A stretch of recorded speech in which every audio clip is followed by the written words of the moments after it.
Hello, I'm stuck. This is Stephen Batchelor. I'm on the 14th floor of K-Rock radio station. I've just spoken with Bob Salter for an interview. He let me out the door. I can't get out of the main exit. I'm locked in. There's no one around. I need help. I'm on the 14th floor at K-Rock radio station. If anyone gets this message, it's Sunday. What's the time? It's 10 o'clock, 10 past 10. H-O-W-A-R-D, S-T-E-R-N. H-O-W-A-R-D, S-T-E-R-N.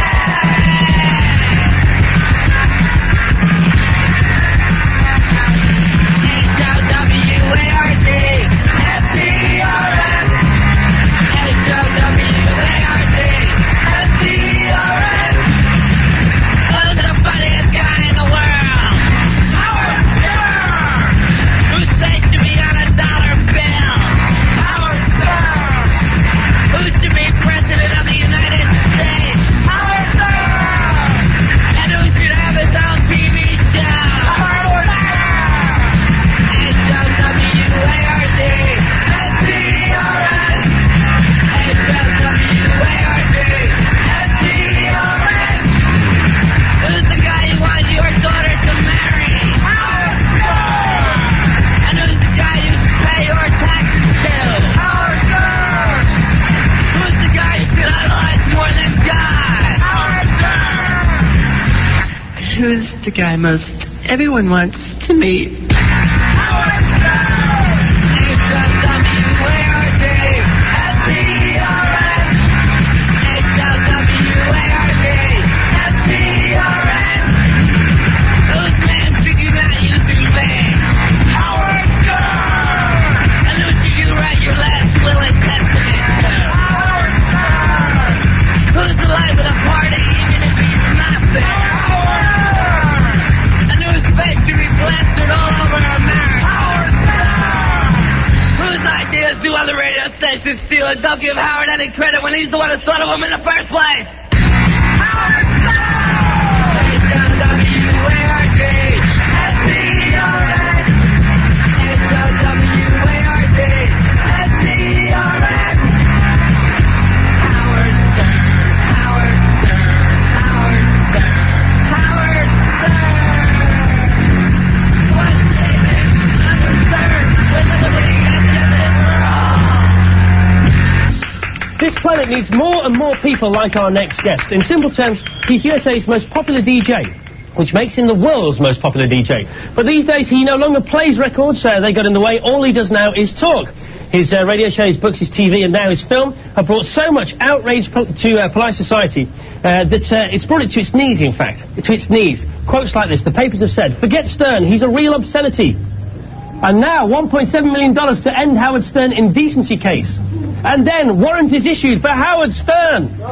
Nobody's more honest, nobody more hated, nobody more idolized. And believe me, I know about those kind of things. So, if you've ever wondered what the opposite of Anthea Turner is, please, welcome, meet, greet, make him feel at home. Make him feel at home. His name is Howard Stern.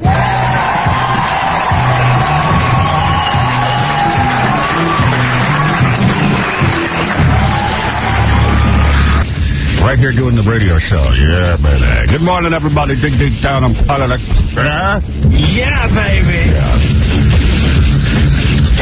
And in front of the shop, the devil in the devil's head. Baby, and hear the glory. Call me the American Nightmare. You know, I don't know where I was yesterday, but I heard the new, I guess it's not so new anymore, but the new Lenny Kravitz album. That's a good album, Lenny Kravitz. He's good, man. I got to get a copy of that. Gary, you're in charge of that. Give me a copy of that. Gary, you're in charge of getting me a bottle of vitamin C. You're in charge of a lot of things. Go do it. Don't you think that you're putting a little too much on him? All right. No, 2 thinks it's Robert. 2 thinks it's okay. 2 thinks it's great. Yeah, 2 is too much for him. Sometimes, but not today. He's on a roll. What milligrams vitamin C? I know you like it with rose hips. You don't know that. I never said I like Not rose rose hips. hips. Bioflavonoid. Bioflavonoid. Hey. What milligrams do you like? 1,000 milligrams. Someone got me Dwayne Reed. This looks good. Is this good, Robin? Well, who cares about rose hips? I don't care about rose hips. What's rose hips? I don't know. What rose hips? What are rose hips doing in my... I think you said lips. Big lips? Big lips. 1,000 milligrams with some big lips. Anyway, Gary, I got some here. They could just get me another bottle of this crap. Thank you, brother. That's a good man over there. Baba Boohai. Everyone should have their own Baba Boohai. Baba Booey. He was writing that down frantically. On his little Post-its. Gary always keeps Post-its. He can't use a big piece of paper. No, he likes Post-its. And they're tagged everywhere. Yeah. On my teeth. Hey, I heard a rumor about Jackie the Jokeman Martling. What's that? Is it any good? I heard you took the Long Island Expressway in the Midtown Tunnel in today. I have been taking it regularly for the day. Regularly today. Why did you switch today? Because I had to get gas today, and I had to run over and start the backup on my computer, so I was running later. So was Actually, I was stuck on the bridge for a while yesterday. I said, you know what, from now on. right, because it's faster way in. I'm a convert now. Good. Yeah. How many years has it been? Well, he couldn't give in right away. 15 years. Because I made the suggestion. love the view, but it's got... Love the view. It's dark outside. Don't tell me. There's no view. I used to go in that time of morning. There was no view. Some view. Don't tell me. It's an industrial area. I like the view of the city from the bridge, and I hate you're riding in the tunnel, wacko. especially... now Everybody's lights are out. You have no view. because- Shut up. You know nothing. You know less than nothing. You can't see anything out there. So he's taking the Midtown Tunnel, which, by the way, as you've heard on previous shows, is 10 minutes faster. And you know what? When you asked him why, he couldn't say. Because it's faster. I don't like riding in that tunnel. No, he doesn't like paying $3.50 to come into Manhattan. Right.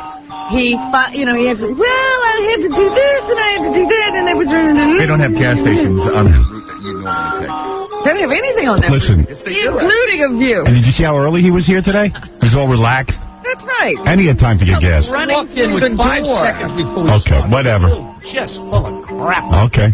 It's like every morning you have to see that door burst open as he runs in. Just full of crap. You're so full of crap. Maybe I'll retire to a landfill. You're so full of crap.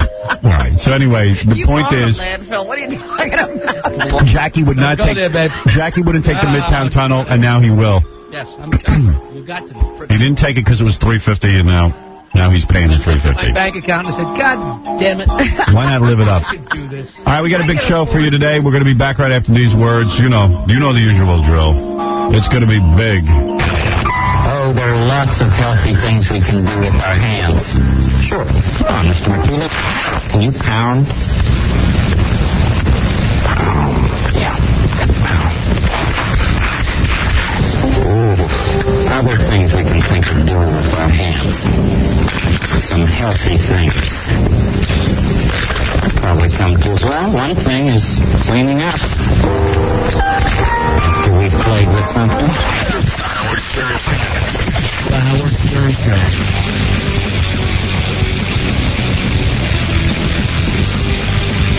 Rock Radio. K-Rock. 92.3. K-Rock.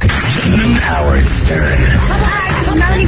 Hello, this is Mel B. Hi, this is Emma. Hello, this is Victoria. Hello, this is Jerry. And we're the Spice Girls. And you're listening to Howard Stern. Cool. Got a little willy.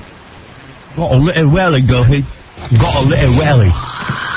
Yo, yo, yo. Keeping it real up in the field, all right? All right. Tomorrow a man will be here who was struck by lightning. What? That's right, a guy who was struck by lightning. And coming soon, Pamela Anderson, the MTV Awards. By the way, we'll be broadcasting live from the MTV Awards. And, yeah, well, we'll be live. Just because the recording's not my problem. Okay, share. Yeah, we're live. You want to record it, you record it. I'm reading here in the National Examiner that this woman found a monkey had lost its mother, so she's breastfeeding a monkey. She has a baby of her own, and she's now breastfeeding. With milk, and Yeah. so she's She's breastfeeding a baby. They got pictures of it the too. monkey and the baby. Yeah. Imagine that. First. Who goes first? Wouldn't you be afraid that a monkey would just take your nipple off? Yeah. Yes, I would. Yes, I would. To be quite honest. Good Lord. Yeah. At least pump the milk and feed the monkey with a bottle. John, you're on the air. Go ahead. Hey, Jew bag. Hey, Howard. What's going to be another week before we hear about your little... I don't care if you say other stuff, but the S word I can't put on the air. Let's save a whole race of pussies who couldn't fight for themselves during World War II, and let's have to hear about it for the next 50 years. Big baby. Let's have Fred start playing the Hitler music. I suppose I'm a Jew hater now.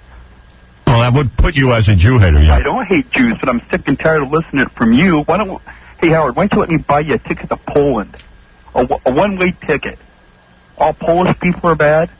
This is the Reverend Al Sharpton. No, I'm Polish. I don't hate Jews. Oh, not much. Oh, all Poles hate Jews, don't they? Oh, excuse me, for our friends in Canada, not all Poles hate Jews, only some. Baby. I don't have nothing against them all. I don't appreciate shoveling it down my throat. Well, you were showing extreme intelligence this morning. And what are we going to History will bear out that the Polish people were great at exterminating Jews. If you're going to argue with that, then there's something wrong with you. No, next week we can hear how hard it is to wake up at 5 every morning. Well, hey, your jealousy's coming through loud and clear, just like in Poland during World War II. Oh, please. Here's another Pole who's going to sit and cry about how everybody's doing better than him, and he's got to exterminate everyone. My question, you big baby. Here we go again. It's all the same, isn't it? Answer my question. It's all the same. What was his question? What is your question? Why can't you fight for yourself? I'll fight you right now. Come on down. I'd love to beat your ass. Yeah, you couldn't do nothing. Well, then come on down and let's find out. I'm 6'5". I can handle myself. Come on. Come on down. With wings. Come on down. Come on down. Let's go at it. Why don't you whine some more? Not taking up the challenge. Yeah, well, we'll see who's chicken. Thank you. Howard. I know. I'm a baby, but I'm willing to fight you. You're big pussy. Come on down. Come on down. Let's go. Let's go. You're a big brave man. Let's go. It's World War II down here right now, except this. I ain't laying down. Let's go. Well, let's fight then. Well, come on. Come on down. Pummel your ass. You won't do nothing. You big pussy. Yeah. Clear. Yeah. Listen to this guy. Is that a man or a woman on the phone? It's a woman. That's a woman. He might as well put on a dress. What time he got up this morning to make that? Yeah. He's got a vagina between his legs, guaranteed. Very funny to me to get up crack of dawn to make that call. Yeah. Wait on hold. All right, here is Beth. Let's see what she has to say. Go ahead, Beth. Hey there, sexy. Oh. Well, you know. I'm sorry. Did I say... Sorry, what was that, ma'am? I'm sorry, did I say sexy? I meant to say sickly. Oh, sickly. Yeah. Howard, you have to change your toothbrush so you don't reinfect your fabulous overworked bod. My what? Your toothbrush. My toothbrush. Change my toothbrush. Well. Have you been doing that? No, I don't change my toothbrush. Well, wait a minute. Viruses live on toothbrushes, and every time you brush your teeth, you're spreading all those viruses around. It's all right. I can handle it. Okay. I'm fine. I'm all better. Thing. Thank you. I know a man needs his hobbies, but I don't think you should masturbate quite so much. Why? It saps your energy. It takes a lot to produce those little guys. Yeah, I don't know. You're not a guy. You don't know anything about it. I did it again last night, and I had a great night's sleep, and I feel great. Well, I lost my virginity to a Taoist who went through a phase where he... To a what? I can't... She's a mushmouth. Taoist. Oh, a Taoist. I lost my virginity to a Taoist, and he went through this phase. Who cares? You're not the boring Yenta from Long Island, I'm sure. I love all those people who are saving their sperm. They never produce anything. No. But, like, who cares if I'm tired? They're sitting in a monastery saving their sperm. And I read this article about this guy's a religious guy, and he's talking about how you have to save your sperm, and it's something with your chi or your chakra or whatever the hell it is. What does he do? I mean, nothing. He's not created or thought any great thought. The guy's done nothing his entire life except sit in a monastery. I bet you. Prick. Yeah, it's one thing if we're worried about Einstein masturbating. Right. These guys sitting in a temple saving their sperm. Damn thing. I know a guy. He's like a monk, you know. He's part of a religious group. Yeah. And his thing is, he's not allowed to masturbate. Right. You know who I'm talking about. I know. Okay. This guy, I'm not even sure this guy should be institutionalized. It's driving him crazy. Yeah, I'm telling you something. And I know a bunch of those guys. They're all jittery. Yeah. And there's the whole thing about, like, you're not supposed to masturbate. And I'm like, why not? You're fighting your thoughts all day long. Now it becomes your only thought. Yeah. Why should you fight a natural instinct? I'll just never understand that. Like, Someone explain it. Pop looks good from all of his abstinence. Yeah. He's shaking like a leaf. Phew, it's been real good for him. John, you're on the air. Hey, Howard, what's the big deal with that article? Mrs. De La Botte did that a while ago, didn't she? Breastfeeding monkey? Oh, right. Breastfeeding the monkey, right. Oh, no. Go ahead. What's on your mind, John? Yeah, Howard, I've been listening to you for years, and you keep on saying things that lead me to believe you're gay, and you did it again yesterday. Thank you. What did you say? I'm not uptight about making jokes about me being gay. Huh? I'm not uptight about me making jokes about me being gay. No, I understand, but This is subliminal. you deny it. All right. Well, tell me your evidence. What did I say? Okay. When you were talking about pleasuring yourself yesterday, you've had a million girls in front of you naked, and the one thing you mentioned is the girl in the tub, and you got Norris in the tub with you. Yeah.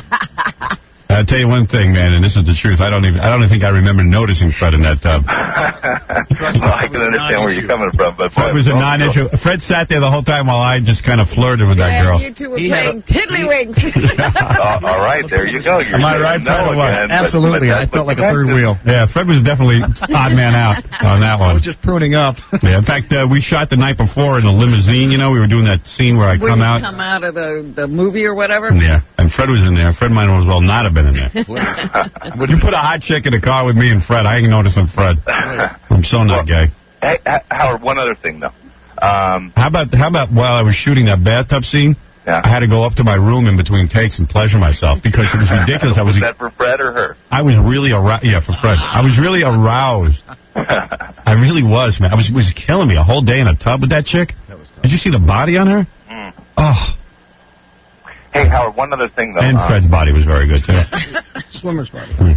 When you guys were saying if you had to have sex with someone on the show, you picked Fred. Right. And the funny thing about that was just after you guys had measured yourself. That's right. And the gay response would be to pick the guy with the big one.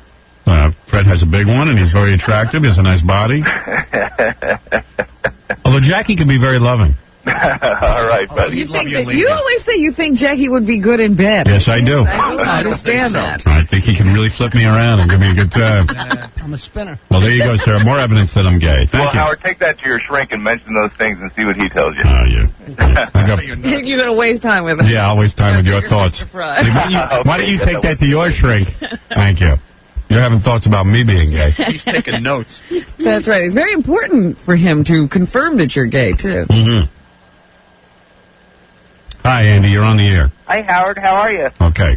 Howard, yeah, I have a couple of questions for you, but first I wanted to say that... Are you a man or a woman? I'm a man. That's a man, Rob. Wow, I had no idea. First I wanted to say that I watch your TV show on Channel E at 11 p.m. and 2 a.m. on Cable E.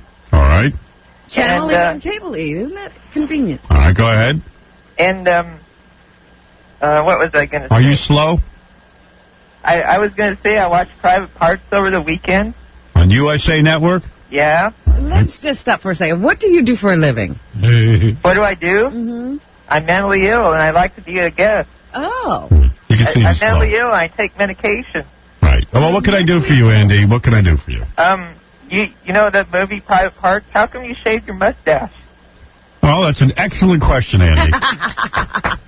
At one point, I liked the mustache, and then I looked in the mirror and said, I don't like it anymore. And then I shaved the mustache. I want to be a mentally ill guest on your show. All right. A hoo-ha? A mentally ill guest.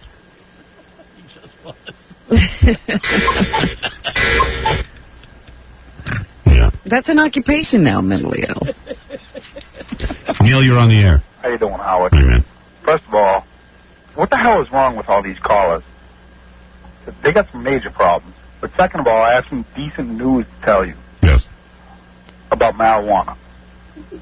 The second state, aside from, California and all that crap out there on the West Coast, the next state to legalize marijuana completely, it's actually going to be the first state, is Massachusetts. Well, what makes you say that? Well, I signed the petition that is actually going through to the Massachusetts State Court for... Well, a petition doesn't necessarily mean it's going to become legal. Well, every petition I have signed has actually gone through and been on ballots. And, the only reason I end up signing these petitions, because my father's a lawyer who does this for major firms. Well, marijuana should be legal. No, not completely legal. It's going to end up being, it's going to be a ticket. Like a speeding ticket. Well, it shouldn't even be a speeding ticket because that implies you did something wrong. Marijuana is natural. Well, yeah, it grows right out on the goddamn road. I mean, I don't understand how that can be a bad thing that somehow you should go to jail or you should be punished for smoking marijuana. You can smoke in some plants, you can't. And I'll tell you what, I know there's some people out there go, well, it leads to heroin use and all that. And maybe so, but so what? It seems to lead to heroin. Yeah, I mean, I can't tell you what leads to heroin, but I'll tell you, alcohol doesn't seem to be doing anything good for America, and that's legal. And I'll tell you the truth, forget about alcohol. There are so many pills out there that doctors can prescribe legally that people are addicted to. Exactly. I'll tell you take a hit off a joint, sometimes it mellows you out, and that's the end of it. The only reason that people call this a gateway drug is because everyone does it. Mm-hmm. Because it's like saying Xanax leads to heroin, too, because they all do that, too. Exactly. Eating leads to heroin. Whatever What? you did first, eating. Eating leads to heroin. Yeah, exactly. Well, one day we'll have sane drug laws. I don't ever want to see one of my kids trying marijuana and them getting a ticket or anything else. I think listen, I'd love it if my kids didn't ever have a need to get high and they were perfect and all that kind of stuff, but if they ever tried it, I wouldn't want them going to jail for it. It's a twofold thing. It's going to be two separate things. It's either going to be medically legalized the way it is in California and western states, or I don't even know what other states do, but I know California does. But it's either going to be medically legalized. Are you smoking right now? Sounds it. Actually, a cigarette, yes.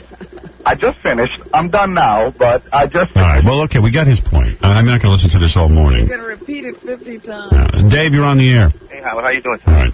Listen, Howard, my wife and I watched your movie Saturday night on USA. Yes. And my wife made a good point at the end, the airport scene with you and Carol Alt. Yes. Your movie wife was holding a little baby. My wife says, I thought Howard had 3 little girls. That is 3. That was a girl, believe it or not. Like a boy. Yes, other people have said that to me, but that was a girl. Yeah, well, my wife brought that up, and also, little parts where you come in, you kind of segue in with the little blocks and whatnot, and my wife said, geez, Howard's upper body looks much bigger. Yes. And I said, well, he's been working out. She goes, wow, he looks good. Yeah, I have been working out, and I am much better looking now. Now, what did you think of your hair? I thought your hair looked very good, and that was the shorter... Yes. It was perfectly coiffed. Yes, I was coiffed beautifully, thanks to Tony, who coiffed me. I was gorgeous. One quick note, Hal, I'll let you go. But, Imus got dumped in Boston here. Well, of course. Imus is a horrible performer. The show is unlistenable. Well, guess what, Howard? He ended up on a FM jazz station. It doesn't matter. He's horrible. No one can listen to that. It's been proven. There isn't a town where he rules. There isn't a town where he gets above a 1 or 2. I love the scene when you get almost introduced to him. Yeah, well, listen. What can I tell you? In fact, we shot 2 alternate scenes. There was one scene where he throws a bottle, and there was one scene where he slams the door. I like the one where he threw the bottle, but they didn't use that. That's when he was boozing, right? Yeah. Okay, bro. All right, thank you. Yeah. I would love to... There was whole scenes that never made it into private parts of the movie, and I would love to put those out one day. I think people would enjoy them, to see them now in retrospect. But I have to get my hands on them, There's probably a whole ownership issue and everything. But one day I'll be able to do that. I would like to do that. I shot one whole scene where I'm in Hartford and they shoot a bullet through a wall, and I'm rolling around on the floor, and it's funny. It's a funny scene, and I would have liked that to have gotten in the movie, but I guess they felt that it couldn't go in. I felt the movie should have been 8 hours. An epic. An epic. Yeah, it should have been an intermission like Gandhi. Wouldn't that be great? That would have been so pretentious. Wouldn't that have been great? Oh, it would have been hysterical. Oh. Give you that 15-minute intermission so you can go to the bathroom. Right. And believe me, we shot enough stuff that we could have pulled that off. One day I should put together the whole thing. Yeah, uncut version. Yeah. Because we see, what people don't realize is when I say I had a boner when I was shooting that scene with Mary McCormick, the first date, that went a lot further. It's practically a nude scene. You know what I mean? And then they just show you a little bit of it. Yeah. But you're on the set all day, making out, feeling up, putting hands down the pants. It's a whole thing. Ooh, hands down pants? No, I didn't get to do that, but I put my own hand down my own pants. You should have seen it. It was great. And like you talk about that bathtub. I mean, we were in a bathtub all day screwing around. And there was hijinks. They had to keep filling it up with suds. So the prop woman was putting her hand down in the tub, and I was... Was it cold? No. They kept warming it up, huh? It was beautiful. It was. I was like, man, this is the greatest. It was great. Did you have to keep... You kept changing underwear, though, because every time you got out of the tub, you had to put on... No, we just kept getting right back into the water, and the water was warm, so it was like wearing a bathing suit. I see. Very sexy. And she was totally nude in that tub because first she was wearing like a thong. Yeah. And she said because we were in the water so long, With all the thong was cutting into her butt. Oh. It becomes like a lethal weapon.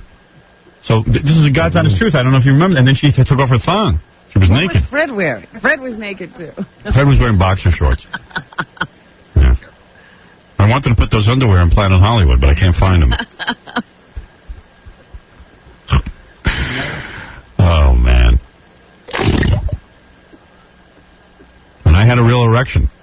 Remember when I get out of the tub and I'm covering my... I was there that day. Yes. I saw you get out of the tub. Yeah, it was real. 3 times and run from the set. I mean, I was aroused. These guys who say they don't get aroused must be homosexual.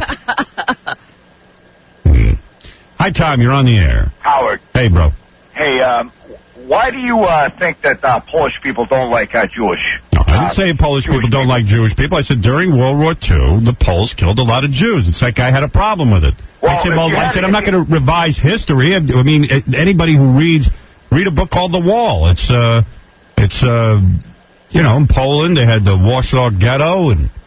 Yeah, I know what you're saying, bro. But listen, I'm Polish, okay? So accept it. What is so bad? The whole world hates Jews. Why would you not? You think Poles are the only people who hate Jews?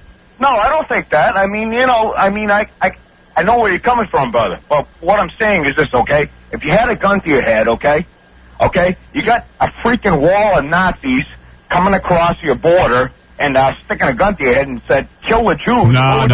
That's a revisionist history, my friend. The Poles killed Jews with glee. They didn't have to be forced to kill Jews. Why do you think they killed them with glee? Because they were very efficient at it. In fact, the Poles killed more Jews in Poland than the Jews killed in Germany. Why is that so? Why do people get upset when I point that out?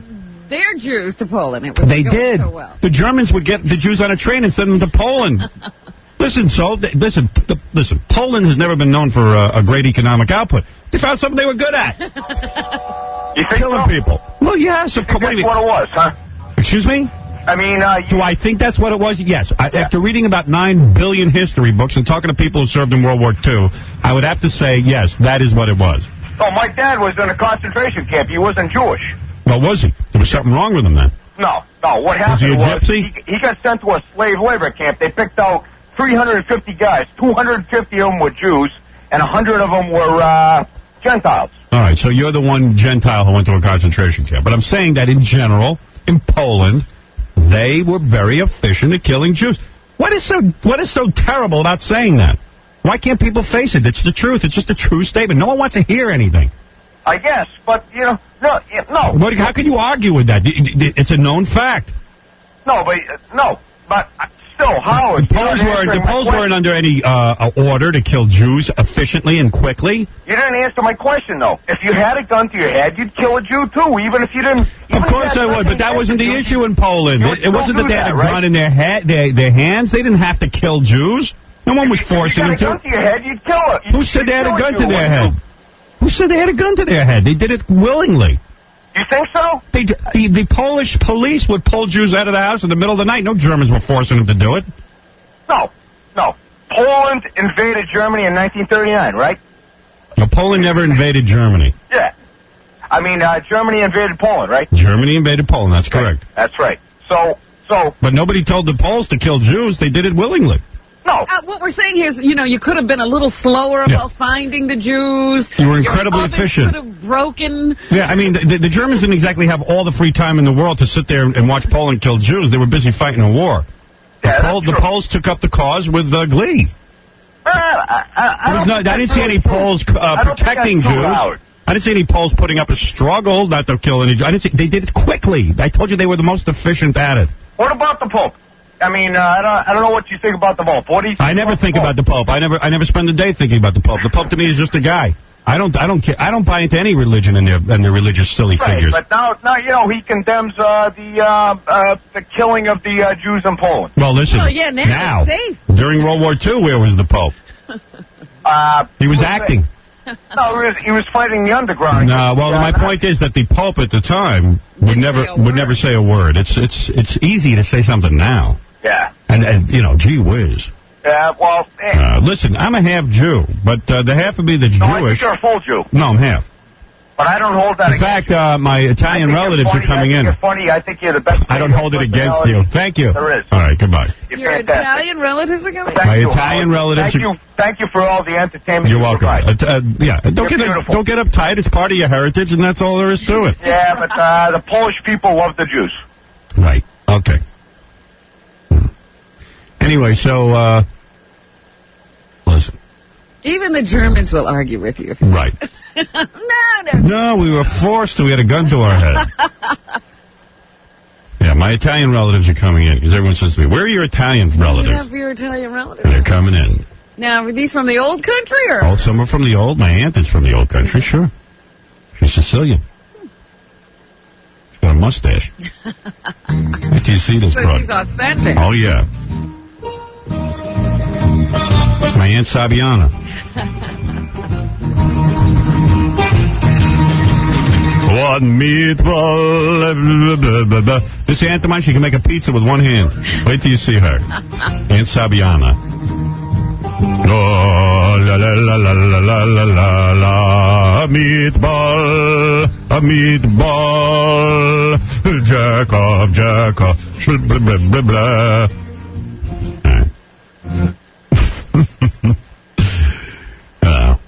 Oh, she's got some smell. She smells like garlic and sweat. Is that right? Oh, yeah. That's a nice smell. She's fantastic. The two mixed together. Yeah, beautiful woman. My cousin Labiana will be here. Labiana. Right. All from the old country.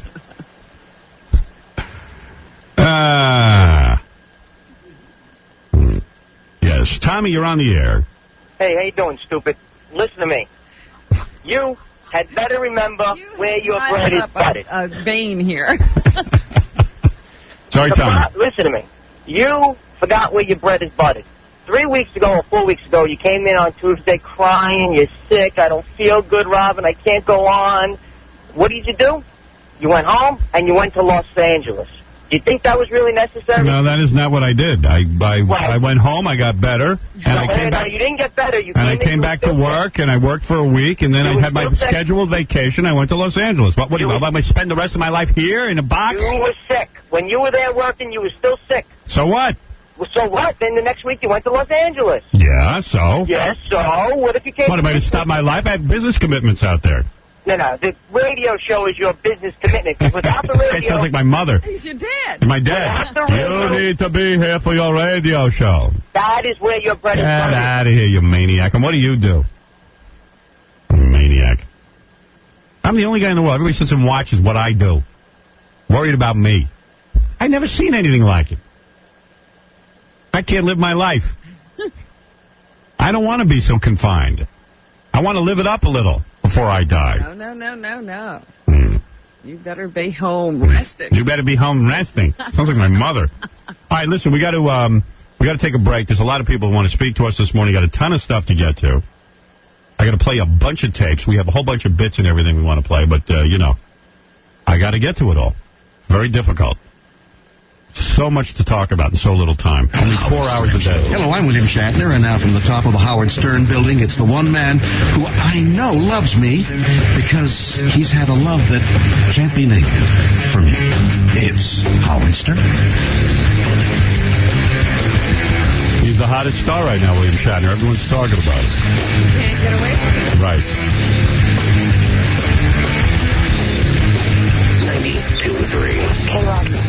K-Rock Radio. K-Rock. You're listening to the awesome and terrifying Howard Stern.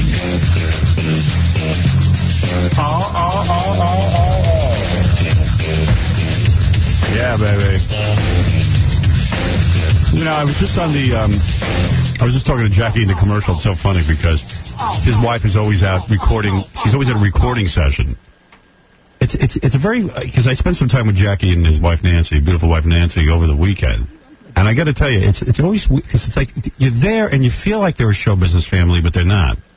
Like Well, Nancy's, when you listen to them speak, yeah. you would think something was going on. If you came in from Mars, you would think they were a show business because Nancy's like, I want to be in this movie, and I want to be... I'll do anything. I want my band in it. Yeah, it's a whole negotiation going on. And of course, Jackie's laying. How's Jackie going to get her in the movie?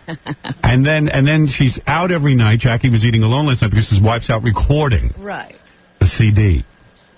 Big CD that no one is going to hear. Now, where is she recording? In the Cove studio City. he built? No. No, Cove City, where Jackie pays... Who? I got to ask you an honest-to-God question. Taken out his studio. And who, one second.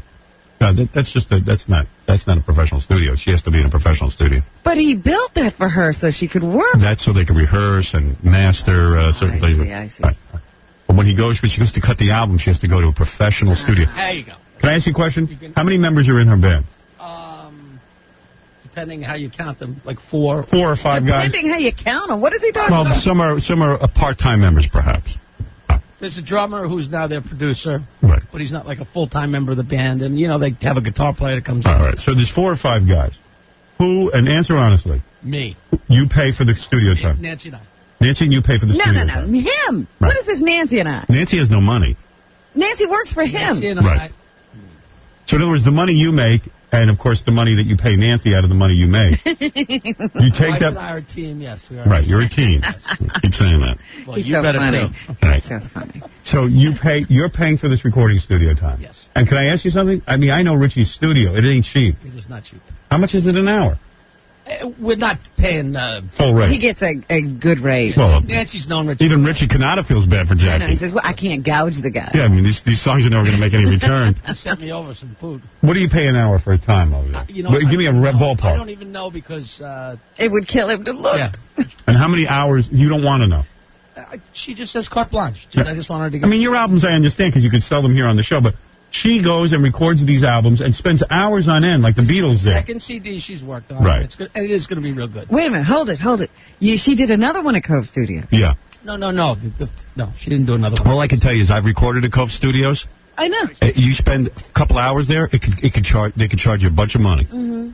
So this is her first Cove Studio album. I'm going to tell you, I'm going to say Jackie is going to Let spend... me ask a question. Hold on, I'm going to say Jackie's... Our money. We're in business together. And Right, works yes, right. Yes. That's some business. I gotta ask a question. It'd be a lot cheaper if you just hire someone and take her out of the business. No, It absolutely. would be so much cheaper. Well, let me ask She's the not question replaceable. then. I mean, 5 years ago when I know John recorded there, he told me it was $500 a day. And that was not at Cove, that was at a lesser studio. Right. Cove is beautiful. Beautiful, yes. I mean, if you're on Long Island and you want to go to a recording studio, I'd say Cove is probably the only place you can go. It's top notch. Yeah. Absolutely. I mean, you know, why she needs top notch, I don't know. But I would suggest... It's an old friend. I was going to ask if the proceeds from her previous album were such that it now warranted I can answer going to Cove that. Studios. No. She just feels now that Jackie's That's making what more held money. the other album back. You want to know what I think Jackie spends on this album? And I know he gets pissed when I say this because... Yes, you do. Because he gets him pissed because he can't believe he's spending this money. But don't be mad at me. I'm going to say he's going to spend between $20,000 and $25,000 making this album. Really? Yeah. But you're not including artwork. I'm not including any of that. I'm just talking about what he's going to owe Cove Studio. Maybe he'll get off at $15,000. Wow. Gee, Fred knows from making albums that don't sell, too. Right. But at least I'm out there playing. And at least Fred didn't put up his own money. Yeah, it's my money. What? Oh, you did put up your own money? It's my money. Yeah. Oh. My money. But at least it's not his wife, it's him. Right. At least he's in the studio. He worked for it. At least it's his hobby. Right. Jackie, you got to pick you. I am hoping that they will have a hit. Yeah, you've been hoping that for some time now. I'm hoping they'll have a hit. The woman's 40-something. The woman's 40-something years I really old. believe in them. But you like the pot song. No, I don't. It'd be a lot cheaper if you want to get rid of your wife, just send her to the movies. She has to go to a recording studio and record herself. Well, if he doesn't... Wait a minute, What's so Howard. funny? You know, and then she came in here and sang, and you guys all enjoyed what they If did. he doesn't have her in the recording studio, it's renting a theater and putting on a play. Yeah, right. Well, yeah, and the off-season. Jackie's such a beaten man because I'm listening to him, and it's like his mantra. She's part of, we're in this together. I'm very supportive. There's no team. I'll tell you why there's no team. See, this is what guys do. They get mistaken because their wives brainwash them into thinking there's a team. Like my wife always says, we're a team, right? I go, okay, well, let's see. Let's see who's contributing to the team. I get up at 4 in the morning. I do this all day. If my wife ever came here one day, she'd be walking around in a coma. My wife runs our business. Number 2. Well, I'll get to you. I'm going to get to you. I'll get to your business in a second. All right, we'll get to that. We'll get to that in a minute about your business. It makes no money. Doesn't count. So, okay, I get up at 4 in the morning. Congratulations. I do this. Then I have meetings. Then when I get home, I write material with the guys. We do it on the computer. But doesn't she in turn raise your kids? Yeah. Now, let me tell you. What's that got to do with the business? Exactly. It had nothing to do with the, In other words, she wanted to do that. I had no choice. I had to go out and make a living. But when she said, I want to have a kid. Yeah, she essentially stopped working. Right. Now, what I'm saying is, I don't want to hear about partners. So my wife will say, well, but I write the checks for the business. Right. Yeah. She's the... that takes about 5 minutes a week. Secretary-treasurer. Yeah, I mean, how much would you have to pay someone to write those checks? Can you get your accountant to do that? Yeah, Not as much pretty as you much. pay your wife. Yeah. So now Jackie goes, well, my wife's a partner because his wife's convinced him of that. So here's the partner. Jackie's the one with the talent to write for the show. Mm-hmm. Jackie gets up and writes for the show. When he feels like. Right. All right, that's true, too. Right. But anyway, okay. But he's the one... percentage of the time I make it. Most of the time you feel If like. Jackie died tomorrow, his wife can't take over what he does. No, the business would dry up, All right, would it not? Now, she's a partner in the business. Let's say, what is Jackie's business? Because Jackie has CDs he sells and different things, so he has to ship these CDs to people's homes. Right. She puts the stamps on them. Yeah. Well, do you think he could hire some kid for $10 an hour to go do that? Well, she designs the artwork. Yeah. And who else is she doing it for? No one. She's not bringing in any money, only what Jackie pays her. What other artists are on the label, Jackie? Exactly. So stop saying your wife's a partner. No partnership there. He doesn't know, does he, Jackie? Yeah, I don't know. I don't know all that she does. I'm a partner. No, I'll tell you what makes you a living. The fact that you can write jokes. That's what makes a living. All that other stuff, works the stuff off. You could get a kid right out of college to do. You get a monkey to do what your wife's doing. But Howard, you just don't know. I'll never forget walking into that studio one of those times Nancy did a production. Mm. And I'm thinking, wow, Nancy's, she's been an actress for all this time. She gotten herself into a play. Right. And I walk in, and it's Off-Hour Productions that put the play on. Because Jackie paid for his wife to be in the play. Jackie mounted a play. Right down to printing the flyers. Right. Like, hey, let's put on a play. She's Andy Hardy. Do you pay your assistant, Robin? She's Andy Hardy. Do you pay your assistant? Yes, I do. Oh. It's not a partner. It's an assistant. Give it time. Give it time. Yeah, well, We'll see. We'll see how smart she is. Yeah. Right. We'll see if she's as smart as you. Second in 2 years. Jackie got the plays, the CDs. That was one of the funniest things I have ever seen. And you wouldn't mind if you're married to, like, Sandra Bullock, who's actually going out and making some movies. He's bringing home some bacon. Yeah, you could see doing that. Yeah, I'll say she's a partner. Because that's what I finally thought, wow, Nancy is actually doing. She got herself into a play. She's a legitimate actress. Right. And then I find out The words of a beaten man, my dear Jackie wife, paid it. very beautiful. I think she's very talented. She's beautiful and talented. Okay, so then how am I beaten by repeating that? She's 40 years old. Yeah. She's never had a hit record, and but we've already accomplished something. I'm not saying as much, but we've accomplished something. Whatever we've done, we've done. And you got to admit you're paying like crazy. Her and I are using our money. I at least admit it. You should see what I got in clothing bills, limo bills. My wife takes a limo everywhere now. You'd think she was on the radio. The partnership, I understand. Right. You work. Right. You get up at 4 in the morning. Your wife is asleep. Right.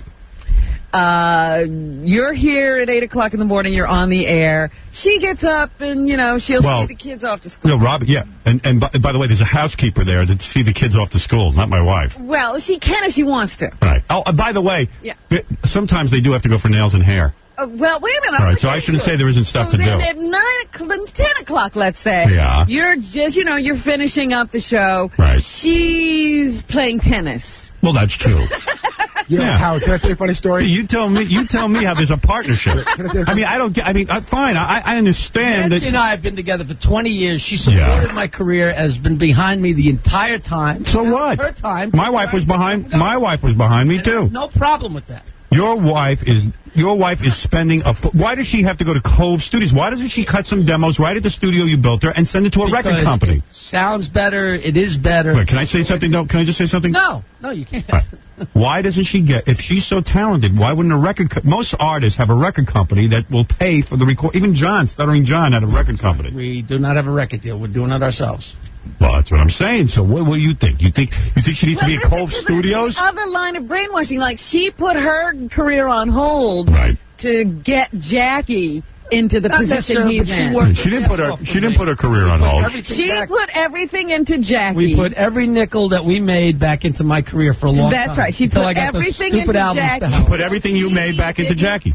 She didn't have time or money for herself. Right. Well, that's what they'll tell you. It's her time. Right. Well, how many years are we going to take until we find out when her time is?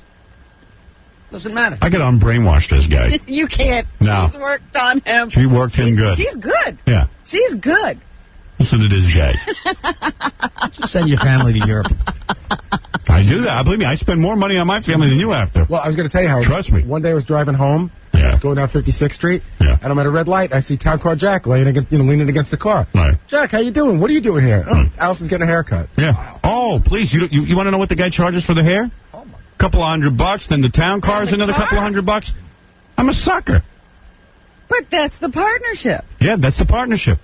Old sucker Howie gets up and works. You were headed off to a meeting. Yeah. Nobody ever thanks me once. I never once got to thank you. My health is shot from doing this. But I must say, Nancy is frugal. She's very appreciative. Nancy is frugal. She doesn't take a limo in, and she doesn't, shop at the best shops. She just puts all that money into the music. Yeah, I guess you know what? Better that than anything else. Maybe you're right. Her heart's in it. It sounds good. It does sound good. You like this. Now when she comes in and sings, you guys like She has a beautiful voice. Nobody's saying. The song, listen, it's not about having a nice voice. It's about having a hit record. It's a different thing. No, it's not. Listen to the... All right. Well, then, so you're making expensive home recordings. Okay, so that's your thing. I mean, look at it that way. All right. It's unbelievable. Well... Oh, what I'd love for them to have a hit. Oh yeah. We would too. We would too. We're rooting for her too. What are you talking about? We would too. He thinks we're against them. I'm just saying, man, stop with all the partnership crap. You bring in all the money. You do all the hard work. Laugh at us. We'd love to have you laughing at us. What is she doing right now? She's sleeping. And then go back to the studio. That's right. She's sleeping so have more fun. I got to go drink Heineken's. And she's doing whatever makes fun. Fun. The whole goddamn world is having fun on your tuchus, and you don't even see it. You're on the air. Go ahead. Howard, yeah. I got to correct you. Yes. That California air is ruining you. You have to remember something. You said Jackie was brainwashed. Number one, he ain't got a brain. Let's settle that. Right. Number two, you said he's a talented writer. He had no talent before you touched him. He'll have no talent after he leaves you. He was earning $35 to do 15-minute shows a night. He's a human douche. He's the original Teletubby. All right, there you go. Well, there you go. No concept. How long have you been on hold to say this? I stand corrected. You know what? And Howard, you keep saying he has beachfront property. That floating barge with bird poop is not beachfront property. I never said it was beachfront. I never told you he had beachfront. You know, I run into the Teletubby on the beach all the time over there, that fat Jack guy. The Teletubby on the beach. What do you think? Don't you think he looks like the Teletubby? That's where they stole the idea from. From Jackie. That's right. They found a dumpy idiot that has no brain on Long Island, and they put it out in a little cartoon character. Well, what can I tell you? Thank you. All right. You know, Howard, I stand corrected. Thank you. Go back on hold. We'll pick up on you again tomorrow at 7. All right. Jerk off. Yes, Tony. He is. Tony, go ahead. You're on the air. You know, I can't believe it. Every time I put the radio station on, I look at Jackie and I see what this guy's really all about. I had no idea what it was about until I just heard the commercial earlier before about him leaving his house, going to a store, getting Heineken. This son of a gun is chugging down Heineken, Then he gets into his car and he drives back. I mean, they should arrest this guy for DWI. You know, this is a guy here who basically is totally, absolutely, completely white trash, just like everything else out there. And he comes down here. He happens to be in the right place at the right time, and he gets it on your show, okay? Right. Now, listen, his music, his CDs, nothing. None of it's funny. I still don't know what he does on your show. I think, in my mind, that when you're there and you're talking and you got a funny thing going on, he slips you a piece of paper because, you know, that's the only way I see it. However, the guy, I mean, and then on top of all of this, the guy is so jealous because he sees the big bucks you're making and he feels that he's part of this whole thing and he has to get a part of that. But he's not. Now, when did you figure all this out, pal? What's that? Is this today's revelation? Or Hey, the guy's on a roll. Leave him Tell alone. me something. Tell me you didn't get in your car after you chugged down those beers and drive back to that place, that hole in the wall that you call a hole. You know, I white trash from Mastic. I You had know, a Heineken your and drove typical a block. Suffolk. What's that? You jerk. I'm a jerk?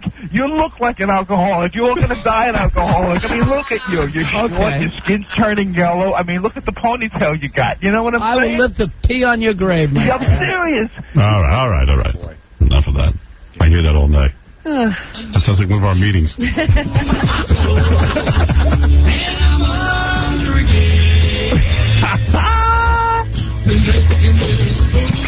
Could be worse. I could be trying to make this a hit.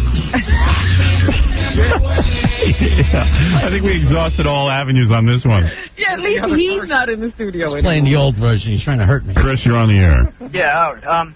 Jakey's got the means, to help his wife get to his goal. What's wrong with that? No, nothing. I'm just saying he says, partner. The word partner bothers me.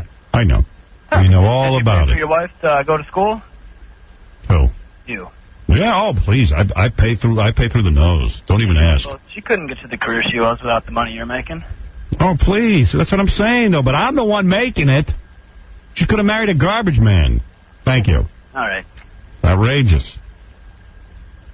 I'm not going to be brainwashed. I did no partnership. I'm the one working my ass off, and everyone's spending.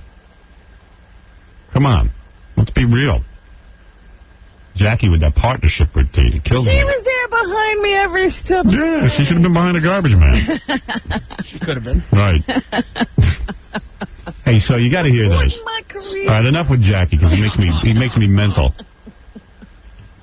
He's a disgrace to all men. You don't need me to make you mental. So, I hope your wife's album's a big hit, buddy. It's going to be. And that she supports you. All right. All right. You got to hear this one. So, I have dreamt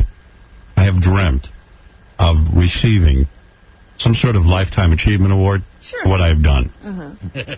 And I feel that, like, when I look at my accomplishments, I don't say I invented a cure for cancer, but, I think I changed the face of radio. I really do. I mean, I do. I think I changed the face of television. I think I'm the reason you see the word penis on Friends. All right. I'm proud of that. I don't know. I agree with that. I think radio now is a whole different medium. You see whole radio stations imitating me. I mean, I've never seen anything like it. Here in New York alone, I got 2 clones. I got clones all over. My own company puts clones on. They don't know what to do. They don't know what to do with the radio stations, so they clone more of me. Make me mental. I do a bit, they do the same bit. And they're all over the world. Los Angeles, Mark and Brian. You might as well call them Howard and Robin. I mean, what's the difference? Why change the name? They're just worse at it than we are.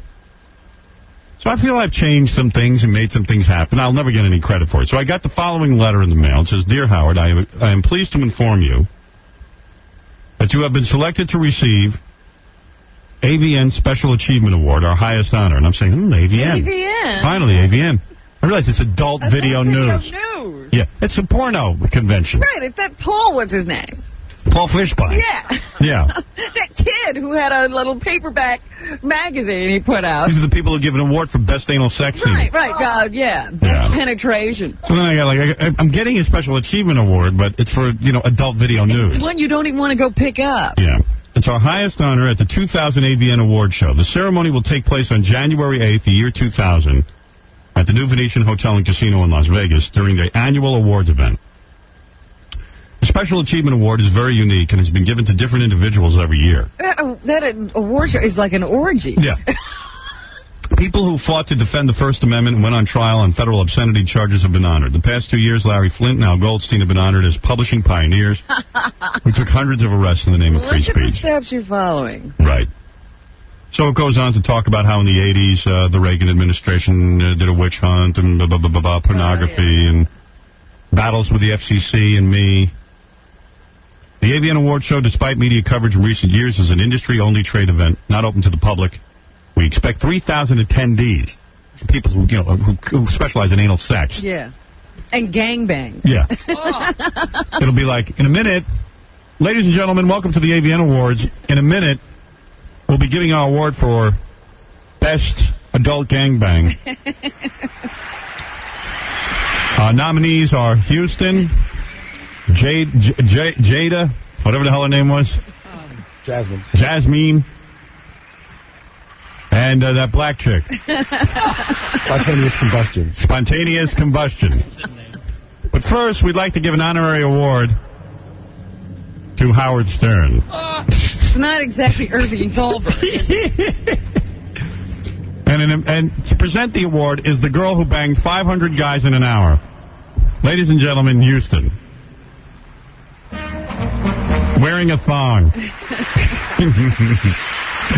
My luck. The AVN Award Show, despite media coverage in recent years, is an industry-only trade. We expect 3,000 attendees from around the world to our Year 2000 event. The entire show will take 2 hours with a lavish cocktail party and post-show gala sandwiching the event. Sandwiching. Yeah. Should you choose to attend, listen to this. We will provide 2 first-class round-trip tickets to Las Vegas. Oh, just 2? Maybe I can. You don't get to bring an entourage? Yeah. A private limousine for the entire length of your stay. A large suite at the Venetian Hotel. Full-time personal security if you feel it's necessary. And a table by the stage for any of your guests who would like to attend. So I get my own table and 2 tickets. And a limo. And they get a free appearance from me. Right. Right. You So get there to it give is. a speech. Yes. Paul Fishbein, publisher. You remember Paul. Paul was like this kid. Paul is a kid. He still looks like a kid, but he was a kid who started writing reviews of porn films. On the back of garbage bags. Right. Right. Now he's honoring. Yeah. The American dream. The American dream. He's done it. So that's that's my big award. Well, at least you're being recognized. Yeah, hey, Paul, thank you. But you don't think you'll be picking up your award in person? No, I don't. Oh. No. I'd like to go to Vegas. That'd be fun. Do I have to go to the awards? Can I just take the trip to Can you Vegas? just get the 2 tickets and the limo and not have to go anywhere? And pull a Dennis Rodman, just not show up. You know what I mean? Couldn't find my sneakers. Well, there it is. Well, congratulations. Thank you. Thank you very much. Yeah, I'm really psyched. You should take your Hey, Mom, Dad, I'm receiving a Lifetime Achievement Award.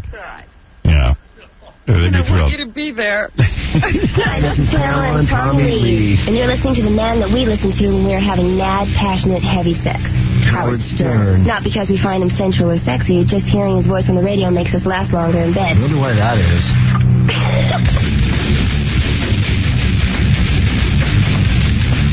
Rock Radio, K-Rock. Rock Radio, K-Rock. What in the is going on here? This is Heavy Home. This is... I wonder what it sounds like. The Howard Stern Show.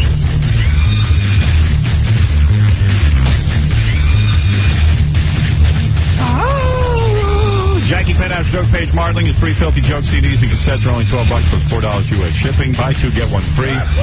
Call 1-800-323-KING. Please buy these cassettes because Jackie has to pay for expensive recording sessions for his wife. Friday and Saturday, what? I'm going to call that number. Good. Now you got a reason. Friday and Saturday, October. Even you feel bad for him. Yeah. Friday and Saturday, October 15th and 16th at the Riviera Hotel. Please go see Jackie on the Strip in Las Vegas. He's got to raise money. Whatever you can. For MP3 audio and new jokes, visit jokeland.com. Give till it hurts. Consider my appearance as a telephone. Right. If you want to help a guy out who's, devoted himself to the show. This is great. Did you hear about this lawsuit that... That Giuliani's sitting on? No. Oh. This was from Pontiac, Michigan. A lawsuit filed against the parents of a West Bloomfield. West Bloomfield is a suburb of Detroit. Yes. A lawsuit filed against the parents of a West Bloomfield teenager who urinated in his gym teacher's water bottle was settled on Monday. Wait a minute. Whoa. A lawsuit against the parents. That's right. Of the kid who urinated in the gym teacher's Right. bottle. So if your kid does something dopey, I guess you got to pay. It's crazy. Because you know what? I don't care who you are. You can't keep these kids in line. The boy's parents... Now you're saying the parent is not responsible? Of course not. The boy's parents will pay a significant but undisclosed sum to settle the suit filed by Orchard Lake Middle School teacher Nancy Gavor. Well, who should the teacher sue? By the way, we'll be talking to Nancy. Nancy's going to come on the show. That's the teacher. That's the teacher. She actually drank the urine. I feel bad for her. I mean, you know, these kids... I think they get these ideas from television. They should ban all these shows. I know. The incident occurred in Gavor's gym class on June 15th. The gym teacher said, I feel vindicated after such a heinous violation, and certainly so. Gavor's 43 years old. She's a school teacher. That's funny. Neither the boy, now 13 years old, so the kid must have been real young when he did it. Yeah. Probably 12. 12-year-old kid urinates in a gym teacher's bottle. He should have known better. According to court documents and police records, the boy took a water bottle belonging to Gavor. He emptied out some of the water and then urinated into it. He returned the bottle to Gavor's office where it sat for about 4 hours before she took a drink. I took a long drink because it was very hot outside. When I took that long drink, after several gulps, I realized it was not the fresh water I so lovingly bring from home. I had a very foul taste in my mouth. Gavor said she vomited and was taken to Henry Ford Hospital for treatment for stomach cramps and nausea. Well, she has a case, definitely. Yes. Well, who do you think she should have sued? The boy. But who's going to sue a boy? Baba Booey. He's not legally responsible. Right. Now, why'd the boy do it? The boy told the court that he urinated into Gavor's water bottle because he was upset that she had disciplined him for acting up in her class. She made some jokes about me. My friends kept on telling me to do something in response for it. So I said, okay. I took the water bottle. A couple of kids said I should urinate in it, and I listened to them. So he actually fessed up. Right. And the criminal case, yeah, and probably the parents are like, what are you fessing up? Wait till the lawyer. It was your word against hers. She didn't know who did it. None of you schmuck. Well, maybe they could have tested the water, see if it was his urine. Maybe. Maybe there's no reason to lie. Right. Well, they got to stop this kind of thing. I know some of these kids who make duty into a chocolate cake at the Boy Scout meeting. It ain't right. In the criminal case, the boy pleaded guilty to misbranding food. That's actually the charge, misbranding food, which is a misdemeanor. You call your urine food? Mm-hmm. Well, mine is, honey. You've never sampled it. Come here, I want to feed you. Misbranding food. Well, according to Gavor, the boy does not seem to be remorseful. To this day, we're still waiting for an apology. Well, what can I tell you? So it's been settled. And I thought I'd bring that... what the parents' attitude was in all this. Well, I would imagine they're pissed. No. Thank you. Oh, please. All right. No, I meant did they go, my son would never, or get over it? What was their attitude? I don't know. We're not going to interview the kid's parents, just the teacher. Police. Check out the TV show this Saturday night. We got a good one for you. I know everyone wanted to see when we go to the Bunny Ranch, the whorehouse with Kendra Jade. I can't even imagine what kind of training there must be for this. Yeah. But there's training in this show. Pamela Anderson next week. Also, we'll be over at the MTV Video Awards. We'll hear those on Friday. We're going to do a whole show from backstage. The Video Music Awards next week. They are at MTV on September 9th at 8 p.m. And I can't wait to talk to Pam. We haven't talked to her since she got back together with Tommy Lee. And since her breast reduction. There's plenty to talk about. That's true. Wow. We haven't seen them boobies. The new ones. I haven't even felt them. Isn't that crazy? You hadn't felt the old ones. Oh. How do you know? Oh, well, I don't. Well, I do, and I didn't. I just hate that you think I haven't. So, that's that. That's that. You know, but you're talking about lawsuits. The guy who, Mayor Giuliani, is sitting on a $7 million lawsuit. He's on the jury. I don't understand how. Here in Manhattan. What do you mean you don't understand? Because usually with, I know they won't let me sit on a jury. Have you ever gone down? No, but even my mother has. And they won't let her? They won't even let her sit on a jury. Because when you're a public figure and you have a forum to talk about stuff, they don't really want you on. They don't want you. Well, somehow he got picked for the jury. Wow. He's the jury foreman. Of course. I would not want Giuliani being if I was guilty of something, I wouldn't want him to be the foreman on my jury because he was a great prosecutor. Right. But anyway, the guy says that he was in the shower, taking a shower one day. Right.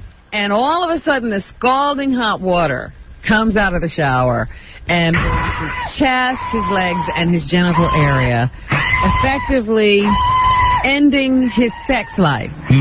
That's got to be worth a lot of money. He says but listen to this. This is what's making me, because I thought open and shut case when I just heard, I've taken a shower, scalded, I lost my wife, lost my ability to perform. Give the man the money. Now I'm reading a few more of the facts after he testified yesterday. He went to sleep after scalding himself. Right. And the next day he woke up and he was blistered. Okay. And he's only been to the doctor a few times. But he claims he's still incredibly sensitive. And not in a good way. In an ouch kind of way.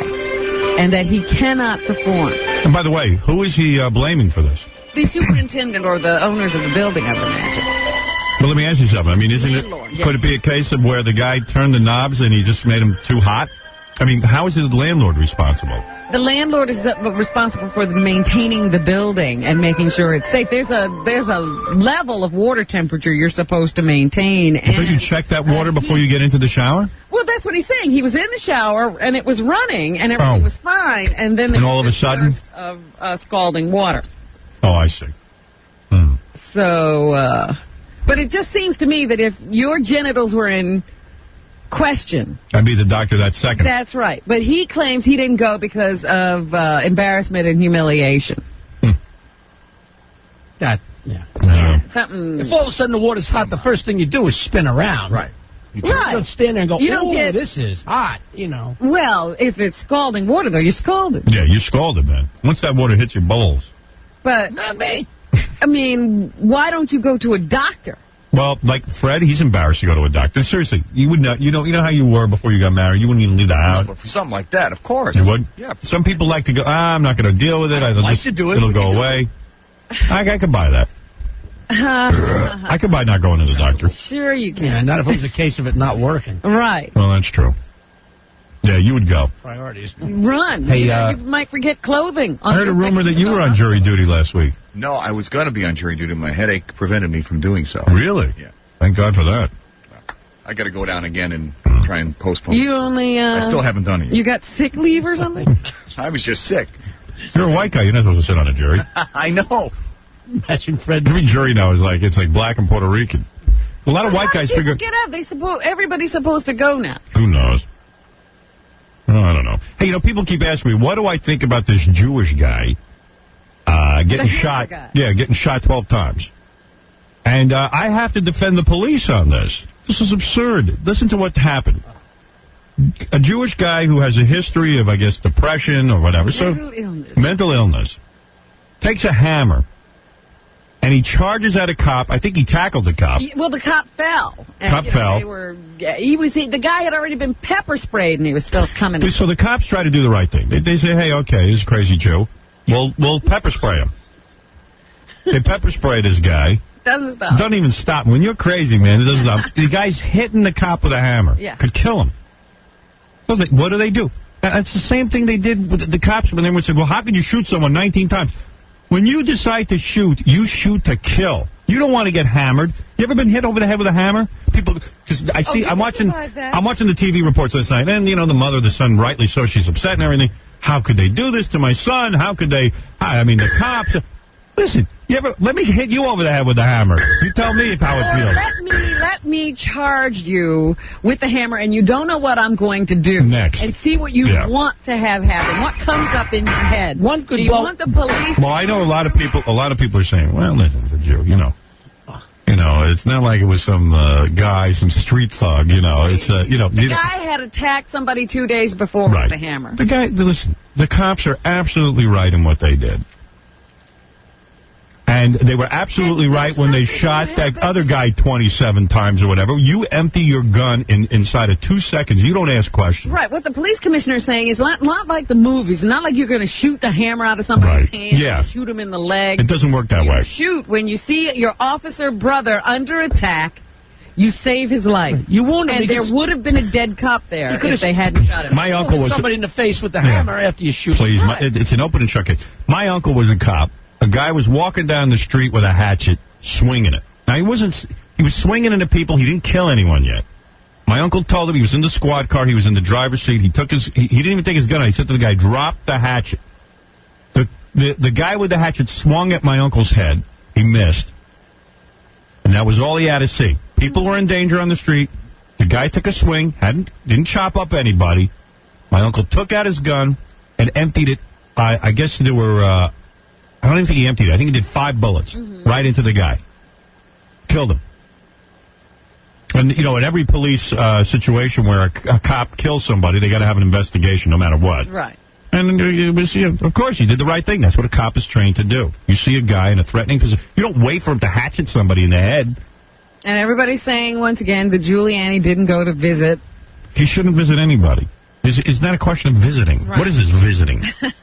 But the guy's got it. He said, look. I don't visit when the cops have done the right thing. Of course. You hear the guy in the news saying, why? They could have talked to him. Why did they his talk mother to him? says, he had a problem when people get too close to him. It scares him. But we don't know that. And they could have just talked to him. You ask him if that was their kid that the guy was taking the hammer to. Well, it's like, a dog. People go, I was scared of a dog. Well, yeah, because you don't know the dog. Well, you don't even explain it properly. There were these 2 cops who got a 911 call about a problem. Yeah. They walk in. The guy's charging around this apartment with a hammer. There's stuff scrawled all over the walls, okay? People are writing on the walls in this apartment. Right. Stuff about the FBI and the police and, But you go into this crazy scene and a guy is swinging a hammer around. That's it. Empty your gun. You say to the guy, you drop the hammer. He doesn't drop the hammer. He comes towards you. So you pepper spray him. He keeps coming. And hits you. Out, you fall down. And hits you with a hammer. More cops are just arriving on the scene. They see the officer down and the guy over him going at him with the hammer. What do you do? Shoot him. Shoot him as many times as you possibly can until he drops dead. End of the case. That's it. All right? We solved that one. Now no one has to worry about it. Then I'm reading in the paper. Now, this is on page 2 of the New York Post, so you know it's a slow day. That the girl who left the Spice Girls... Jerry Halliwell? Jerry Halliwell put out that horrible solo album that's not doing anything. But you know, one of the songs went to #1 in England. England. England's the size of Philadelphia. Yeah, and they love bad music. Right. English people have been known for loving bad music. They love bad food and bad music. Yeah. And bad teeth. Right. So, Jerry Halliwell, the one who left the Spice Girls, is writing a book, a tell-all, where she's going to tell everything about being in the Spice Girls and talks about the Spice Girls. In fact, says nasty things about the other Spice She even Girls. sent a copy of the book to all the Spice Girls, and now they're very mad. Right. They're going to write their own book. Now their book is going to come out. And I'm saying to myself, how truthful can Jerry Halliwell's book be? Because it says here that the 26-year-old, 26? You know what? I look at her. I stopped at that, too. She ain't no 26. If she's 26, I'm 30. If she's 26, there should be 1 in front of it. Right. Police. She's 126. No, she's got to be somewhere in her 30s, yeah. I would say. She's no girl. Yeah. Spice woman. Spice mature woman. Spice matron. Right. So how truthful could it be? How truthful could it be? Now, the funniest TV commercial I've seen in a long time, the greatest television promotion, it's not quite a commercial, it's a promotion for a television show, is the new commercial I saw for Oprah. There's a commercial for Oprah? Where it's her singing, She sings her own theme She song. does that at the beginning of the show, yeah. It's her theme song. Right. She sings her own theme song. Oh, Oprah. Oh, Oprah. Life is great. What happened to her? I don't know. There's a song with her name in it. Oh, Oprah. Right. Oh, Oprah. Hit with a hammer. So, but the great thing about it is they have her in different scenarios. Yes. You know, like a montage of great events. And she's kissing, at one point, retarded people.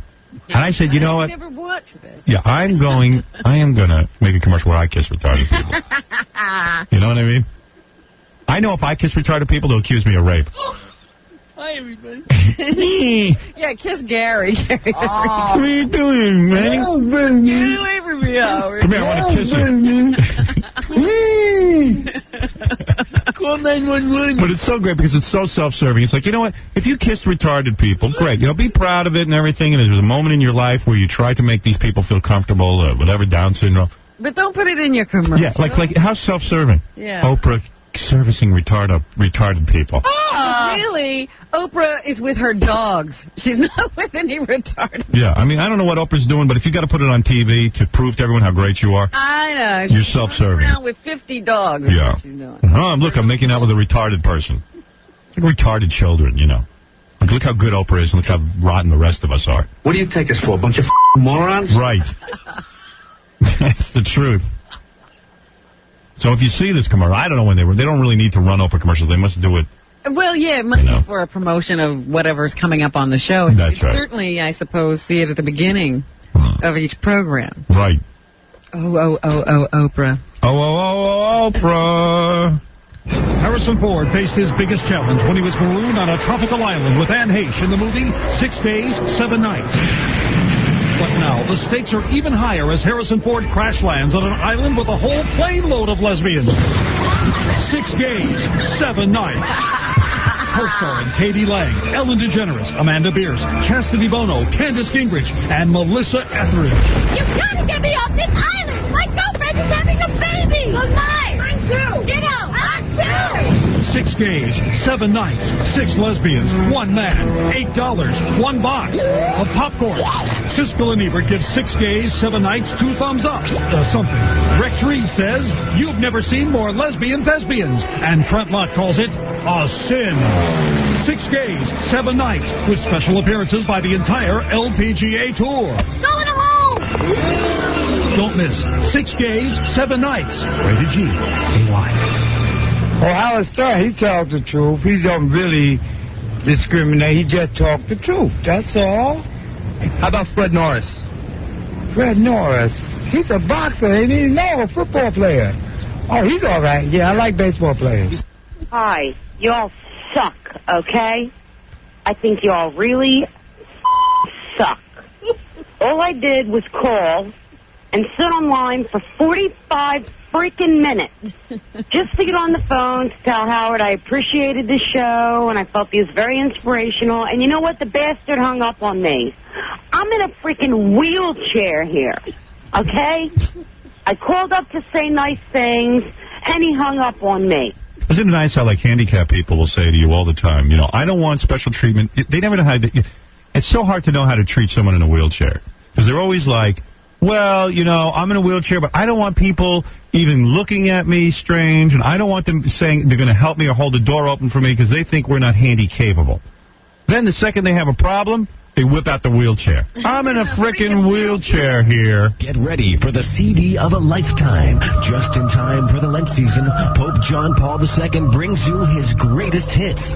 Hear the Pope as you've never heard him before. And still be a disgrace. And break different commandments all over the place.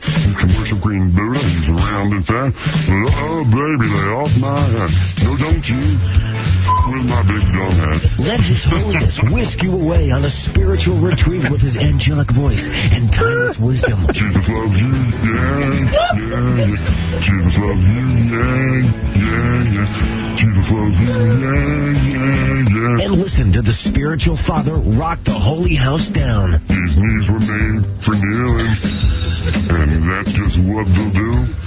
And one of these days you'll see these prayers don't do a best thing for you. Look out, Satan. The Pope's Greatest Hits is now available by phone. Call 1-500-PONTIFF. Call now for rush delivery. Guaranteed to be at your door by Good Friday. So call now. Right. Call immediately, Robin. Janet, you're on the air. Hi, Howard. I just want to know why you're always kissing cops' asses. I don't kiss their ass. I recognize yes, you do. Well, you'll never admit when they overkill. No. You'll never say that. I'm gonna tell you something.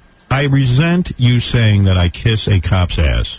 I think if I speak honestly about how I feel about something, that's considered ass kissing. That's incorrect. Now, I didn't defend the cops when that guy got the plunger, Abner Louima. I didn't defend the Abner Louima situation. I thought it was wrong. But I'm going to tell you something. I'm going to tell you something. No. Listen, honey, I'm going to tell you what I want to do. The only way that you could ever know what it's like. Have you ever been in a fist fight? Tell the truth. No. Okay. I have. And let me tell you something. When someone's coming at you even with fists, you don't even know what's going on. Yes, but now a cop is hired. A cop is hired like any other civil servant. Yes. They are not supposed to be attacked or hit. When you walk into a house and someone comes at you with a hammer, the fact that the cop had enough wherewithal, instead of taking out his gun, took out pepper spray, says a lot about this individual. This cop is a great man. That this guy could think to take out pepper. I would have taken my gun out and blown the guy already even before my fellow cops got there. All right, what I'm saying is... And I only wish to God in this lifetime that you are brutally attacked by a maniac with a hammer, and I want to see what you do. I want to see how well you think things through. You don't think that he could have been brought down with maybe a couple of shots? No, because when a guy... Let me tell you something. When a guy is hopped up to the point where he cannot even respond to pepper spray, you shoot to kill. You don't shoot to maim. You don't shoot to injure. You shoot to kill and ask questions later. You protect your own life. These cops... Wrong. You're wrong. Cops are not trained to do anything but shoot to kill in those situations. And he's not standing still so that you can see a leg or an arm and you can pick a target. And you know what's great about a screaming liberal like you? What's great about... Yes, you are. What's great about you is if that was your son who was a cop and when he was getting hammered in the head and then he was brain damaged afterwards... You know in the newspaper they'd carry it for a day and everyone would forget about that cop? Yeah. Do you know that? Of course. Okay. So who do you think deserves to suffer? The guy with the hammer or the guy who's getting hammered in the head? The guy with the hammer, right? Not necessarily. Oh, I see. Okay. Well, I only pray to the Lord Jesus Christ that you are hammered in the head to death. That's what I pray for you, because you deserve it. I love you. Yeah. Well, I don't love you. You know the most incredible thing about the story to me, though? The guy had a fiancée. Of course, guys can get women. That's why when I see guys say they can't get women, I go, this guy, he was hammering people in the head and he got women. But they also had the mother on the news. Yeah, I saw the mother. Saying that they... Yeah, she's saying he's a nice boy. Every mother thinks he's... Stop taking his medication 2 years ago. Honey, every mother loves their son. No one wants to see their son get shot, but listen. But she made a point that she says, why did he have to be riddled with bullets? Because he took a hammer and started hammering somebody's head. Where was she when her son was going crazy? Yeah, she wasn't with him. She said she was trying to get help for him. Well, where was the help? Well... This kid should have been locked in an institution if you want to give him help. 2 years ago, he stopped taking his medication. Yeah. I think she's out on Long Island, right? Yeah. Listen to me. Yeah. A cop, if you're a cop and you've never even been in a violent situation, someone's coming at you, you don't sit there and worry about hitting him in the leg with a gun. You kill him. You kill him dead, like a rabid dog. The cops did the right thing. Better him. You know, I would rather kill a guy and go before a jury of 12 people than be dead. And so women like you can say, oh, well, forget about it. Forget about it. But you wouldn't be worrying about the cop. The thing that's fascinating is he met the woman he was engaged to 3 weeks ago, and they were already engaged. Of course. Listen, women... And she said he was a non-violent person. She wants people to know that. Yeah. She didn't even know this guy. Right. 3 weeks she knew. I know him better. There's a woman who's marrying a guy after 3 weeks. The whole situation is wacky. Let me tell you something. If I was the mayor, you'd see the cops riddling people with bullets for a lot less offense. Trust me. They'd be right over at your house, ma'am. Honestly, you're annoying, and I don't like you at all. I would have you riddled with bullets. But I'm not the mayor. I just really disagreed with you on this, and at other times. Well, let me tell you something. You could disagree, but I got to tell you something. I'm such a bright guy, and I don't mean to. I'm extremely intelligent, and you can't even imagine what it is to have my intelligence. You don't know. Honey, let's leave it at this. I am much more intelligent than you, and my opinions are much more important than yours. And trust me when I tell you I'm right on this and you're wrong. Okay. All right? That's all you have to know. You don't have to think that much. This is what I tell a lot of people in my life. Don't think so much. Let me think for you. Because it's obvious I'm a lot more intelligent. A lot of times you do. Why don't you go sit still and wait for your period, like you do every other day? I already got it. Good. No. Well, it's coming again in 28 days. Goodbye. Oh, dear. Goodbye, Howard. Goodbye. Really. Sit there and be patient. It'll come. All these armchair quarterbacks. Yeah. Not out there on the front line. Right. Never had to make a split-second decision. I like that the guy was getting married. I loved that. That was like, man, forget all this other stuff. He met her 3 weeks ago. They were engaged. Women want somebody to take care of them. Whew. Yes, Vinny. Hey, Howard. Yeah. Yeah, listen, I live in Borough Park in the same neighborhood as this guy. These people get away with stuff all over the place. What these people? Who are you talking about? I think we're talking about the Jews. Jewish people, the Hasidic Jews. Because all the time they're always doing stuff, they're always getting away with it, they never get tickets on their cars. I don't know anything about that. I'm just talking about this situation. The cops were right. Yeah, no, I absolutely agree with you. I don't know that. I totally agree with you because, I mean, somebody's wielding a hammer at them. Like you said, somebody's going to pull out a gun and shoot this guy. Right. A lot of people are outraged by this, too, because they're like, they're thinking, well, hey, he's a Jew. What are you shooting a Jew for? They can't fight. Jews can't hurt anybody. Jews can't hurt anybody. But the cops don't know who anybody is. Right. Thank you. Right. Thank you, Benny. Ridiculous. And it's the end of the story. That's it. Yes, Chuck? Chuck? Yeah. Thank you. You're on the air. Listen, what is this bitch saying to you? I'm a deputy sheriff in Ohio. She's trying to say that they overkilled. I'm telling you that you are trained to stop the aggressor. Of course. Whether it takes 1 shot or 100 shots, you stop the aggressor. What's the difference? The person's dead anyway. That's exactly overkill. Right. I say, hey, if you're shooting a guy, make sure he ain't going to hit you over the head with the hammer. How stupid are you going to feel? You put 5 bullets and the guy's still going. People think because a guy gets hit with 5 bullets, he isn't going. Yeah. And that every bullet is a deadly bullet. They don't know. You just shoot. You just shoot and shoot. You've made the decision to kill. You shoot until dead. That's exactly right. What's the difference? 5 bullets or 100 bullets? Why is it the amount of bullets that matter? Overkill is a silly word. Kill is kill. That's correct. Thank you. You're welcome. If I was a cop, I'd do the same exact thing for a lot less. I wouldn't have pepper sprayed the guy. I would have killed him right away. Oh, I would have never went for my pepper spray. These cops are bright guys. They can think that quick. Never give credit. Right. I tell you, boy, the guy did everything in his power to make this guy stay alive. Thank you. Thank you, Chuck. You rock. Right. Bye. I tell you, first of all, I never heard of a Jew with a hammer. I see a Jew with a hammer, I know there's trouble. He ain't building. Something right. There's trouble. Big trouble ahead. Believe me, you're right. Here's Grandpa Al Munster, setting the tone for a Howard Stern Freedom of Speech rally. First of all, I am so happy that we are all here together. I mean, that is beautiful. That's beautiful. It's beautiful, man. And we all know why we're here. Why is that, Grandpa? So you can get young boys? No. Why is it? Why are you here? We're here because we all have a purpose in being here. And that purpose is to say, the FCC. All right, Grandpa, get out of here. Oh, man. Oh, man. And they call us outrageous. I don't know. We're going to go sedate Grandpa. And he's a lively old coot. Now you're listening to a young coot, Howard Stern. Rock Radio. K-Rock. The Howard Stern Show.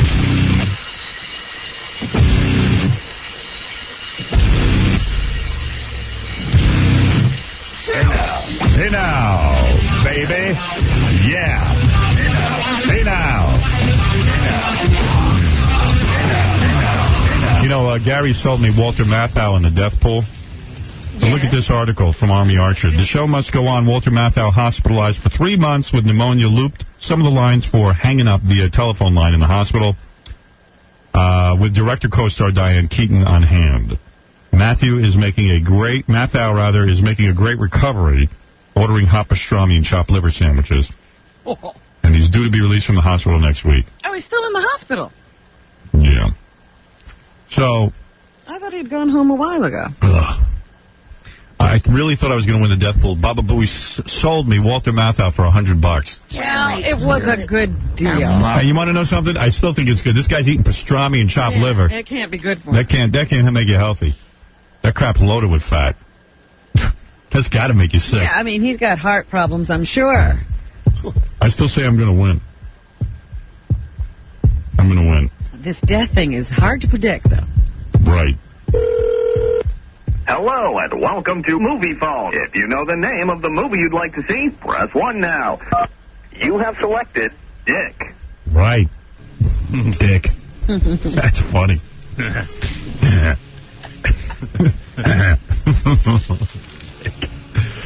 You know, my favorite new song is this one. I ate sunflower seeds at night, a bite of corn today, spread my cheeks deep and wide, who came through on the other side, who came through on the other side, who came through,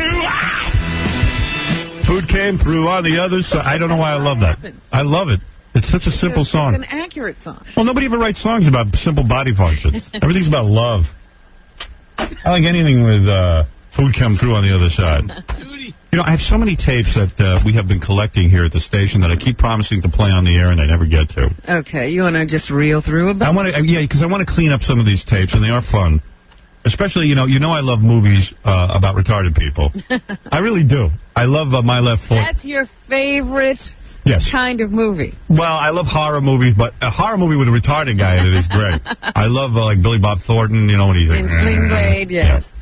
Yeah. But my favorite genre of retarded movies is the ones where they get the good-looking actors to play retarded people, like the best-looking, you know, but they... Like the one I always talk about is Sean Cassidy. Yes, and Linda Pearl. Yeah. Linda Pearl's a good-looking actress. They made her retarded, and Sean Cassidy, who's a very good-looking kid. And what do they do to make him retarded? They give him a pair of glasses. And they mess up their hair. Mess up their hair and mess up the shirt. They button the shirt. Like they get the the buttons are buttoned wrong. And the tail, you know, like they can never keep it tucked in. And actors love to play retarded people because, quite frankly, it's easy. I can play that. I want to be clean than a normal person. You know, I could do that, and I'm a big dope. I would give anything to play a retarded person. In fact, this new TV show I'm executive producer of, Son of the Beach, which is going to air on FX. Not to be confused with my other show that I'll be telling you where that'll be airing in a couple of days. Doomsday, that I'm executive producer of. You know, I think I have more stuff in production than Dick Clark himself. Suddenly, the Howard Stern production company is very busy. Yes. So in Son of the Beach... Son of the Beach, I might actually guest star as a villain. You're going to write yourself... As a retarded villain. A retarded villain? Yeah, right. Never heard of such a thing. You'll see. Well, that's why it's an original show. Never heard of such a thing. It's not going to be one of these shows you've seen before. My name is, I'm Sinister IQ. That's my name, IQ. So, I have the clips. I've never actually played them on the air. What is this? Sean Cassidy and Linda Pearl. You have them. Right. And here's some clips of them being retarded. Mom! I got a job. All by myself. A job?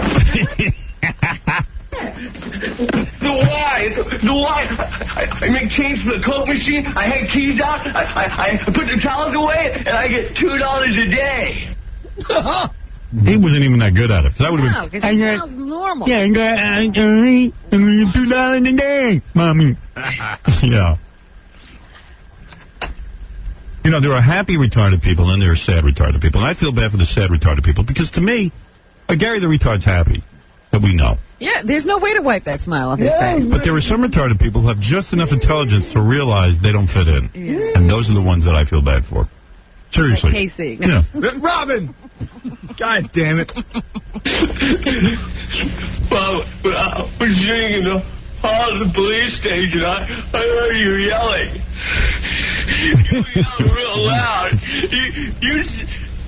You said the reason they were picking on me was because I was retarded. Oh, you guys are so cruel. No, I'm not making fun of retarded people. I'm making fun of actors who play retarded people. Let's make that clear. No, I don't need any crap. See, I just get into it. I think of him as a retarded person. You do, huh? You're laughing. Why do you say it's not true? I know I'm slow-minded. I know. But I'm not retarded. I'm not. How did he not get the Academy Award? Because this is on TV. Right. The sun comes up This is Linda Pearl. She's all messed up, too. and there's always love. Ma. It's a beautiful poem, Roger. I got to get one of these parts. So now that I'm an executive producer, I'm going to write myself in. When I was anything you want. I would play it like this. Well, you know, your producer should come to you and say, look, Howard, they have to be able to understand you. Well, I don't want him to understand me. And imagine my director coming to you, listen, act stupid or stupid. All right? Oh, yeah. You know what I want to learn? See, if I starred in this movie, people would say Howard Stern is making fun of retarded people. But you see what I mean? So I'll never get a role like this. My dream role. Learn long division. If I could learn long division, I could do anything. You'll learn, Roger. She's great. Yeah. Well, she was there from the beginning. She's his partner. You'll learn, Roger. You will. Yeah, she's standing behind him. Yeah, you keep studying. I'm going to go back to sleep. Roger. Now we're engaged. This is sexy music now that we're engaged. Are we supposed to do it? Yeah. Well, a lot of people do, you know. I want to. I want to a lot. Oh. Do you? Yeah. I'm feeling I do. Oh, boy. I don't think it's Of course, in the next scene, he places his genitals in the pencil sharpener. Hey, well, you know the whole premise was that they wanted to have a baby, and everybody thought that was the worst idea they'd ever heard. And by the way, it was the worst idea. We will thank... See, I could have been great in the movie. We will thank you in the brain. We're not done. We can take care of that, baby. You know, it's such an easy role, and I would be so brilliant in it. All of the critics would hail me. I know, let's eat the baby. That's not in the script, Mr. Stern. You're the hardest working student I've ever had. Well, yeah, he's retarded. When I got married, I want everyone to hear me say, I do clearly. You want to take her and throw her through a window. She's cute. My husband is studying math. It's January, and he already counted to 4. I got the job. They know I live here and everything. All right. That's one of my favorite movies. They don't show it anymore. I never see it.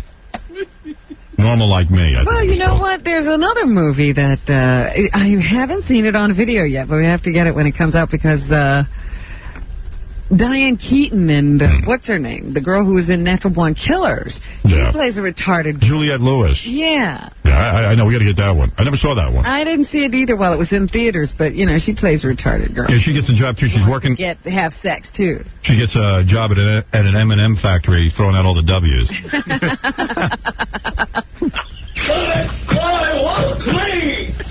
This is in every movie that you see with retarded people, there's always one scene where they get angry. Yes. You know, they anger. See, they have a range. And they throw stuff, yeah. Hey, there he is.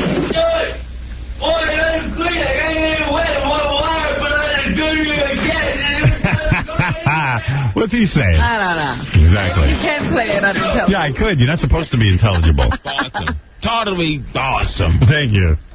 And he's probably frustrated because he couldn't tie his shoes or something. I'm writing my own movie. Because if I never get a part, I say you go out and write your own part. I got this thing where... Well, that's exactly how you do it. Seriously, I start out in the M&M factory. That's your job. Throwing away the W's. Then I get a girlfriend. I take my girlfriend on our first date to the airport. And we throw bread to the planes. Because we think they're birds. See? Wait. We feed the planes. This doesn't make any sense. No, hold it. Wait, this is the beginning of the movie. This is a great movie. Then we go over to the park, because I'm going to ask her to marry me. And if you see a bird in the park, what happens? We don't react to it. We don't know what that is.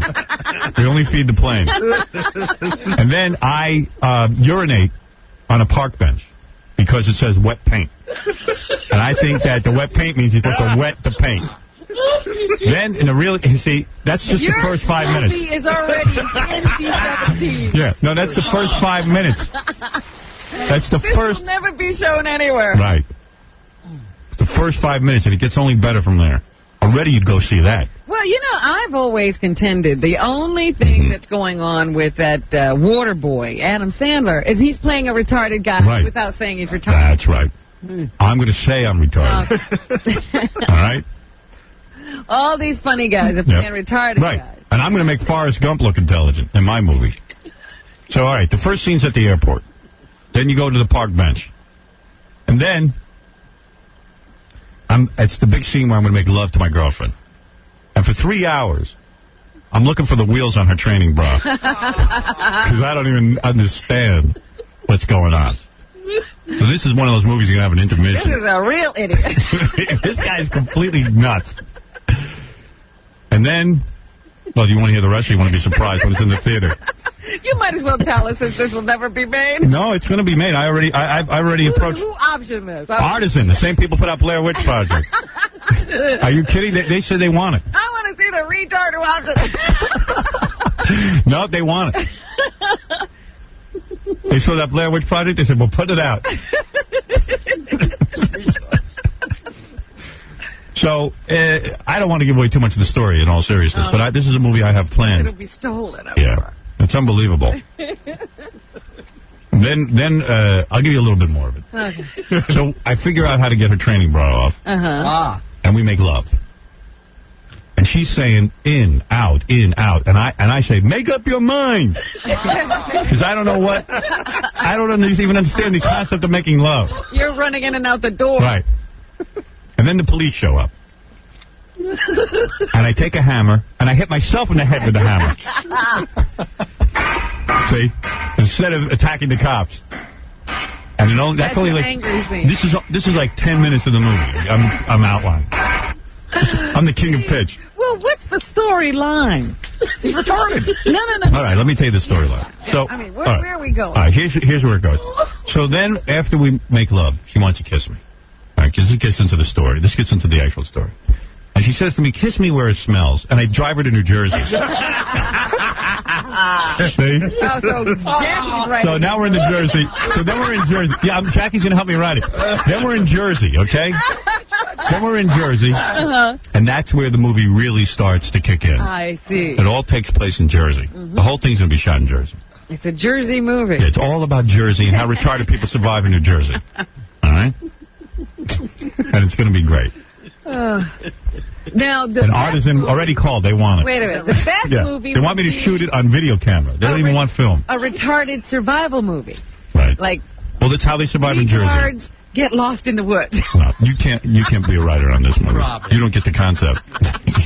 You're too smart. You're thinking too hard. So then they're in Jersey, and I'm not going to tell you what happens in Jersey because that'll kill the whole movie deal. All right, they meet a witch. No, that's silly. That's a silly movie.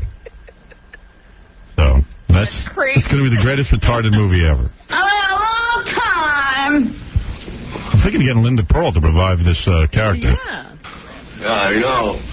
The lady wouldn't let me go. Well. So I get my girlfriend pregnant. All right, and then I'm confused by the whole concept, and I say to her, "Are you sure it's yours?" And she says, "Yeah, she's sure it's hers." She really is sure? So now we know it's hers. She's smarter than you. Right. Oh, yeah, she's got like 10 IQ points higher than me. She's the smart one. I see, okay. Yeah, I'm really stupid. And this will be a great movie, I believe. All right. Mm-hmm. I can't wait to see it. And then we have the kid. And then it fast forwards to a couple of years later. And I come home from my job at the M&M factory. You kept the job. Oh, yeah. I held on to the job. I'm smart enough to hold on to the job. I'm real good at picking out the W's. And I come home, and I find my best friend on top of my wife. And I say, get off, Fido. That's right. It's my dog. And I can't believe it that my wife is cheating with my best friend.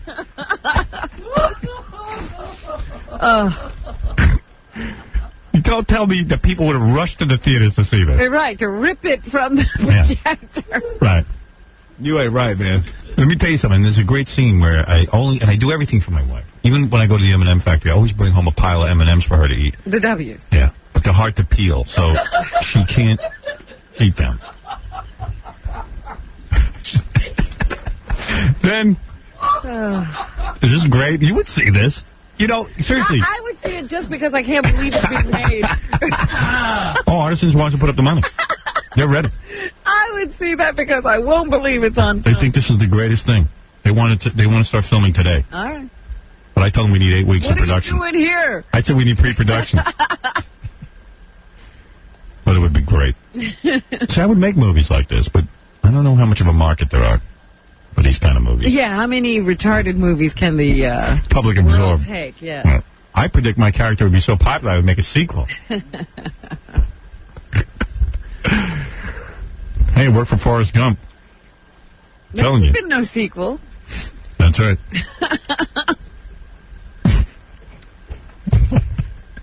All right, so I have a lot of tapes to play. All right, that's one set of tape. Right. That was the greatest movie. Yeah, it was great. Oh, you mean the Linda Pearl, Sean Cassidy? I thought you meant my movie. Oh, no, your movie hasn't been made. You're just jealous because there's no part for you. I don't know how it turned out. Right. I have to see it first. All right, now, should I do this here, the Billy Gray thing? You getting him on the phone? Oh. All right, let me know. All right, yesterday we played you. One of the greatest pieces of tape. Yeah, I should play it before we get Billy Gray on the phone. Oh, Billy Gray's on the phone. Let me just get him on. Billy Gray used to be on a show called Father Knows Best. And he had a run-in with the law. We've had Billy on the show. Right, we've talked to him before. Yeah. And I guess Gary Garver went out and did an interview with Billy. Hey, Gary, can you put up the Billy Gray interview so that people can hear this? Because after we heard this interview, we said not only is Billy Gray the greatest guest, but we have to do another interview with him. Yes, because this brought up so many questions. Yeah. And that's what we could do. We could go through the interview and ask the questions that come up after he answers each question. I might ask him to be in my retarded movie. He's a very good actor, by the way. I don't think he's worked in a long time either. That's a mistake. I'd rather see him than Adam Sandler. But he could play my friend. The Fido? No. No. Billy's like one of the guys I meet in the retarded school. Oh, or at your work. Because there's a part where, no, he doesn't work with me. He works at McDonald's. Okay. But he loses his eyesight battle, what do you call it, doing the French fries. The oil hits him in the eyes. Oh. And he loses his eyesight. How did that happen? He's bobbing for French fries. Oh. The guys at the restaurant are goofing on him. See? He doesn't know oil's hot. Oh. All right, so here's the interview with Billy Gray. And we had a lot of questions. Billy was on Father Knows Best. And we've talked to Billy about this. I think years ago, like in the 50s, he got busted for marijuana. Yeah, one of the earliest people to be in Hollywood and busted. Yeah, so it kind of hurt his career, I guess. But, so we should, so let me play some of the interview for you right now. How's it going, Billy? Very, very well. What brings you here today? Laurie Anderson and Laurie Jacobson and Paul Peterson told me it might be interesting, and so I said, okay, come down. Have you ever gotten aroused during a love scene? Who in a love scene? Have you ever gotten aroused during a love scene? I don't think I've ever had a love scene. Most of my acting stuff was when I was a kid. You know, there wasn't much opportunity for it. You ever smoked marijuana? Oh, all the time. Yeah. You ever been in rehab? No. You ever taken Prozac? Why would anyone want to rehab from smoking marijuana? I don't understand. Have you ever smoked marijuana? All the time. Well, you're not in rehab, are you? Not today. Why would you think I would be, anyway? Ever taken Prozac? I don't even know what it is. Would you commit a homosexual act for $1 million? Sure. Wow. Now, that was the first thing. It was like, without any thought, you know, usually people pause. All right, let's play a little more. Have you ever had a gay sex fantasy? Yes. I wonder what that means. How often do you masturbate? Oh, whenever I feel moved to, you know. I mean, there's no schedule. I love that. Doesn't have a schedule for masturbation. No, I think it's the more honorable thing than to go out and get a one-night stand. I agree. You enjoy the benefits of Viagra? I'm not familiar with it. You never heard of Viagra? I've heard the name, but it gives you a on, basically. Is that what it is? No, I don't have any need for it. You ever cheated on your wife? Yes, as a matter of fact, I have. There's another question I got to ask about the follow-up. She's married now. Well, I want to hear the story. Okay. And how many dates do you have with a woman before you introduce anal sex? My activity in that regard has been so long since I've been involved with a lady that. See? There you go. I can hardly remember, you know. What Yeah. He would have homosexual sex. In a second. I'm going to have, okay. And he's had sex fantasies of a gay nature. Right. And he hasn't been with a woman in such a long time he can't even remember how it goes. Billy. Yeah. How you doing, man? Okay, how about you? Long time no speak. Yeah. What have you been doing? Well, I invented a guitar pick. Did you? Really? I sure I hate to did. break the news to you, but that's been invented already. Yeah, no, not this one. I got a patent on it. Hey, just the other day I invented shoes. Well, it's like a new rat trap, you know? Right. That kind of thing. What is the guitar pick needed something? Yeah, what is nobody different? can hold on to a guitar pick. Everybody has them slip in their hands. So what are you saying? It's like a wrist thing? You tie it around your wrist and it holds onto your guitar pick? No, it's got a little groove in it, and so it fits on your finger, and it doesn't slip around. If you want to check it out, it's at www.f1pick.com. F1pick.com. Yeah, I'm thinking of inventing this thing called oxygen, and people have to pay me to breathe. Patented. Yeah, I'll patent it. Hey, so anyway, I was listening to the interview, and I said, geez, you opened up a can of worms here. Did I? You Yeah. just had more questions. So let me be blunt about it, okay? Sure. Are you gay? No. Oh, you're not? No. Have you ever had gay sex? Yeah. Oh, you have? Yeah. I say that's gay. As a kid, I was molested 2 or 3 times. Oh, this is a good story. I used to hitchhike to the beach when I was 10 or 11, and you know how somebody will, I don't know, maybe you don't know, but I've never surfed. Guys will reach over and squeeze your thigh and say, you must play football or something, you know? You know, it's kind of funny. No guy ever did that to me. I guess I wasn't all that attractive. Well, he probably never hitchhiked to the beach. Hard. Yeah, my thighs were so flabby, no guy wanted to touch them. You know, I've always been insulted that no guy ever molested me. In a way. I mean, what's wrong with me? So, how many times were you molested? Like 3 times? Yeah, I think, well, I can remember 2, and I think there was another one. You'd think you would stop hitchhiking after the first time, but yet It's not that unpleasant. Wait, you can't say that on the air. Say that again, but use the word oral sex. You've never had oral sex? From a woman? Well, how much difference is there between lips? Oh, there's a big difference. One has a mustache and the other one doesn't. I mean, come on. So you're telling me you received oral sex from a man? Yeah. You have. Now this was as an adult? No, this is as a kid. As a kid when you were hitchhiking? Yeah. Boy, everything happened in that hitchhiking. Wow. So what happened? Well, no, one of them happened on a streetcar, Hollywood Boulevard, as a matter of fact. You were in a streetcar. Yeah. And you're telling me that a man pulled down your pants in front of people? No, I didn't pull down my pants. You don't have to pull down your pants to get your pee-pee out. All right, so wait a second. Let me understand this. All right, this is... Was it a crowded bus? You were on a bus. No. That was a streetcar. All right. And where was this, in San Francisco? No, Hollywood. Hollywood has streetcars? Well, it did when I was a kid. Yeah, all right, that's true. The big red line. Hey, how old are you now? I'm 62. Boy, but he looks real young. I've seen him. He does, yeah. Yeah. And he still sounds like a kid. Doesn't he? Same voice. I can't believe you're 62. Bud is 62. I would never have guessed that. Yeah. You're a little bit... F1pick.com. Look at you, man. So you're telling me... How old were you when this happened? Oh, probably 10 or something like Oh, that. 10? Uh-huh. And, man, nothing ever happened to Were me. you a working actor at this time? Yeah, I'd been working for like 4 years by that time. And you were on a streetcar, and some guy started to perform fellatio on you. Yeah. And you liked it.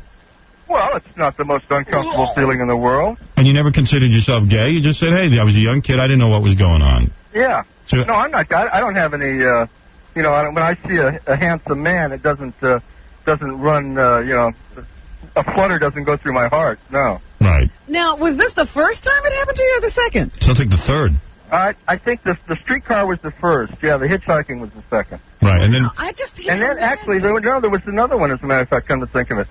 It was a bunch of kids under a tree, and which you show me yours, I'll show you mine kind of thing. And that led to more fellatio? Yeah, there was some fellatio involved in that. Did you perform fellatio on any boys? No, never have. Never have. Was Jackie Martling? No, Jackie was busy pleasuring himself with it to his grandmother in the snow. So, your name shouldn't have been Bud on the show. It should have been Butt. I mean, Howard, yes. You've been on a bus or some public transportation conveyance. If a guy walked up to you and tried to unzip your pants, right, what would you do? I would head for the hills. Well, I don't recall it being just exactly like that. There's a little sweet talk, and, Oh, well, you didn't say that. Kissing. So did you ever? I don't think it's as unusual as you're making it out to be. It's my understanding that most adolescents have had some sort of homosexual experience. But you're saying, something tells me he was a little older when this happened. Well, all I know is that he was a very free child. Yeah. He was always by himself. 10 years old. And on the streetcar. Yeah, his parents didn't pay much attention to him. Right? I mean, they let you out doing all these wild things. No, I had a lot of liberty. Did you ever get it in the seat? No. Never. No. So okay. All right. So you're saying that for $1 million, you would perform a gay act. I like I say, it's how unpleasant is it to have somebody cop your joint? Well, what if you have to give them anal sex? Would you do that? That's $2 million. That's well, I'll see. I think that might run into some danger. Well, you could wear a condom. Well, I don't know. That doesn't. That's somehow kind of. You won't do that. Off-putting. I see. So, all right. So you're willing to allow a man to perform fellatio on you for $1 million? Yeah. Let me tell you something. At least he's honest, because I'm going to tell you something. What? He could use the $1 million, right? Billy, you didn't make... Absolutely. You can always use the $1 million. You didn't make any money in this business. Yeah, well, actually, I did okay. I can't complain about that. Really? Yeah, well, I haven't had to work since I've, left the show, so... Wow. That's pretty good, and that was a long time ago. That's a lot of money. But let me ask, would he perform a sex act for $1 million? I don't know. Yeah, he'd do it. I think he'd do it. He just doesn't want to say it here. Depends on the guy. So you're not Again. If he's really hot. Like if it's Brad Pitt. Really hot. Right. So you still get income from that show? Not really. No, not directly. The residual deal was not all that great. F1.com, F1pick.com. Is that actually what they did was they paid for six reruns of each episode. Wow. And it was 200 episodes, and the 6 reruns got used up in the first 3 or 4 years. But you managed to save your money. At least your parents didn't. Yeah, I did. I was able to buy some property, and that was kind of taking care of me. Wow. Isn't that amazing? That's wonderful. That is terrific. It's dumb luck, though. I can't take any credit for it. Well, anybody who tells me they're against being a child actor, for a kid like this, he's supported him his whole life. Yeah. No, there's nothing wrong with acting as a child. It's generally the parents that are so off the wall that screw up the kids. Yeah, and they steal all your money. The acting that does it. Yeah. Right. I think acting as a kid gives you a really an advanced start on being a human being. Because you're taught, you're taught to look at things from various viewpoints. I see. Hold it. Rick wants to say something. Yes, Rick. Yeah, Howard, I've been on a lot of streetcars, man. I ain't never got oral from a guy. This guy is gay. No, because he says he's not. Definitely. His name is Billy Gray, not Billy Gay. Come on. The next. All right, the next question. Anybody that gets head is gay? Is that what you're trying to say? That's what this guy's trying to say. All right, let's ask the next question. He cheated on his wife. All right, so you were married how many times? I've married 3 times. And you still managed to save your money? And well, I have very lovely people that I was involved with. Really? They never took any of your money? No. Where are these lovely people? Everyone wants to marry them. You mean your wife would turn to you and say, I don't want anything? No. Yeah, we had very amicable settlements. I never paid any alimony or. Really? Did you have kids? No child support. No. You didn't have kids? No kids. Wow. And the wives would just say, I don't want any of your money, Billy. That's true. What did you threaten them like OJ or something? No, they're nice people, you know. Really? Then why did you leave them if they're so nice? No, they left me. They left you. Oh, I see. They were so anxious to get away from you that they took no money. The thing was that I wasn't ambitious enough. I think for most of that was most of the problem. You know, I love these women. They marry a guy and they want him to become ambitious. Something now. Yeah. And then if you're ambitious, your wife tells you every minute, you don't spend enough time with me. You're cold. Right. Where are you? You can't win. So did your wife ever catch you with her brother? No, this was a thing. I was doing some summer stock, and I had a lady that was working in the play with me, and we just got it on, and it was kind of a. Wasn't all that involved, but it certainly was extramarital activity. You got caught up. How did your wife find out? She didn't find out. Oh, you just cheated. Oh. Yeah, you got caught up in the moment. That's all. Yeah. Yeah. Well, Okay. that happens, I guess. And then the final question was. Go ahead. That he didn't know exactly when you introduced anal sex on a date because he hasn't been involved with women. Yeah, how come you haven't been involved with women for so long? Well, I find that masturbation is the more honorable way to take care of your sex drive. Even at 62? I hope you don't, at any rate. Doesn't he sound like... He still sounds youthful. You know your voice never changed or got old sounding? I know, I've heard that before. It's odd. It's amazing. So you don't see women? Well, I see them occasionally, but I don't, and I feel like that's such an extreme experience, having a physical relationship with a woman that it involves more than just the sexual act. Really? Yeah, I do. I don't even know about that. Well, you'll find out. Are you sure you're a guy? Come on. That's crazy. That's crazy talk. You start talking like that, women will start believing it. Ed, well, what is I it? don't like to be responsible for somebody's well-being unless I'm going to be there for the whole show. Yeah. Ed, you're on with Billy Gray, and obviously he's very motivated now. He's got the PIC website. F1pick.com. Right. Hey, Billy. Yeah. Billy, I don't know, man. You say adolescents have that as kids. They have gay experiences. I don't know. I never had one. Well, I mean, it's not universal.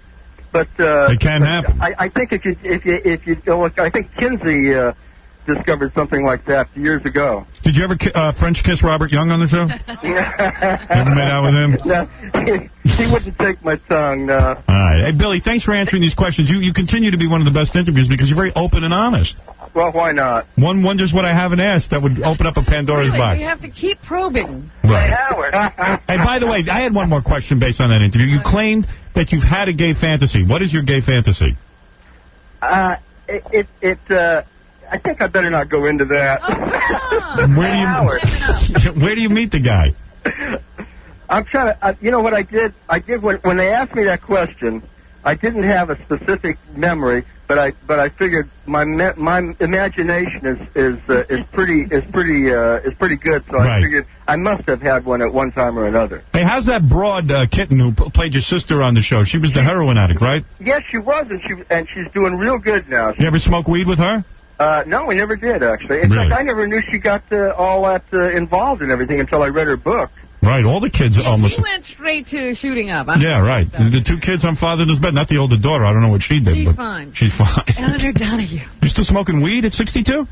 Well, that would be against my interest to say yes to that. Right, you want to be careful. Yeah. I got it. Hey, didn't you have a lawsuit against Leonard Maltin, that guy from Entertainment Tonight? I did, and it was settled amicably. He apologized. And, what did he say about you? And he took the offending phrase out of his book. And what did it say? He said that the quote was,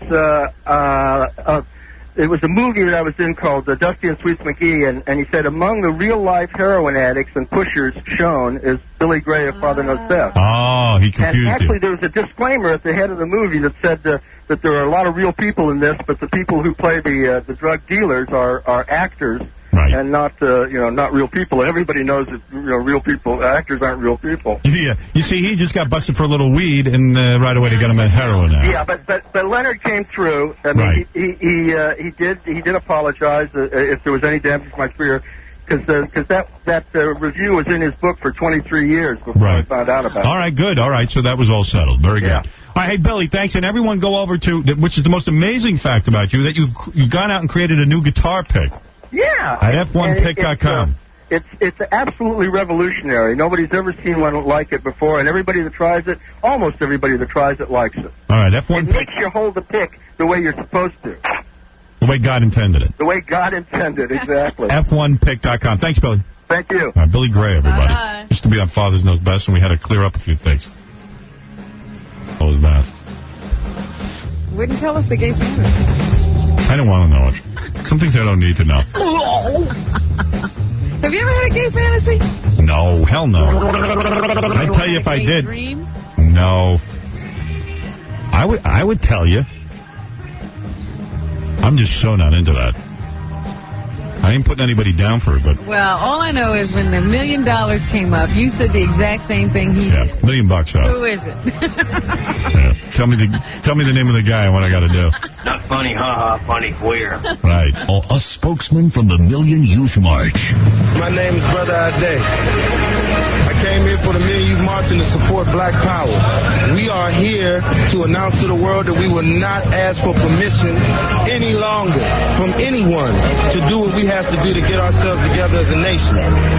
And if anyone tries to stop us, no matter what color they are, we'll crush them and kill them. We're not playing any games any longer. And I'm not asking no questions. I'm holding no marches. We're saying that if you with me, if you bother me, I'm going to kill you. Period. No more games.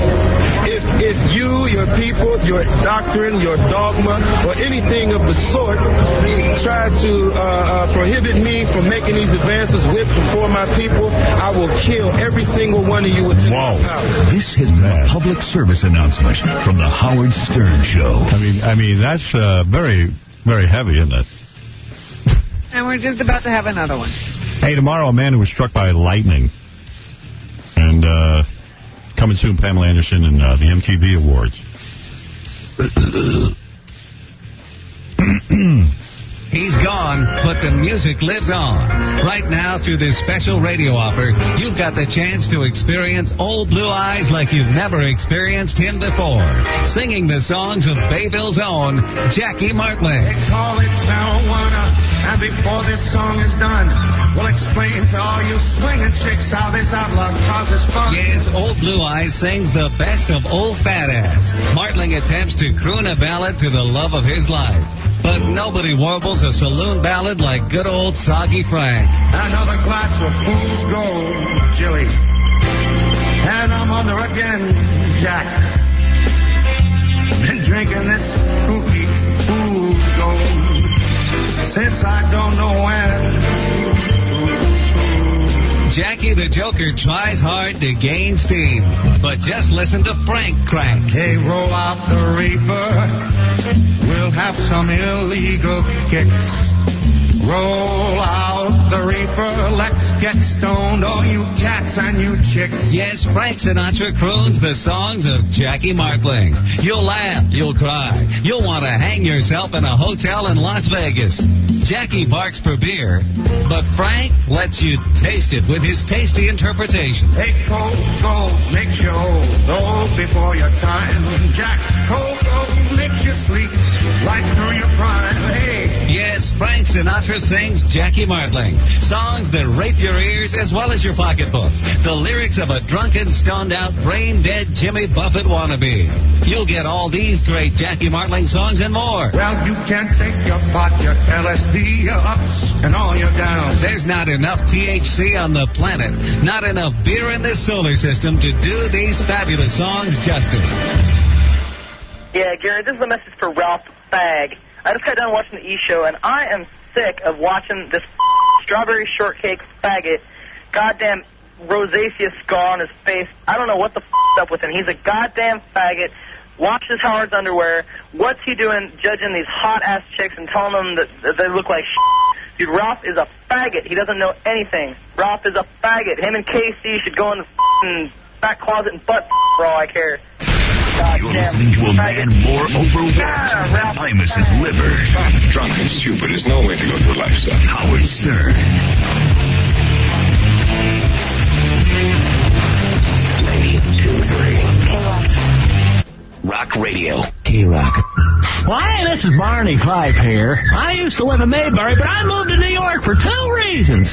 One, so I can be closer to Howard Stern. The other one is so me and Floyd can tag team Robin. Oh, yeah, baby. Come on, let's go for a tumble. All right, back up, baby. I don't know how big this thing's going to get here. Right. Okay. Hey now.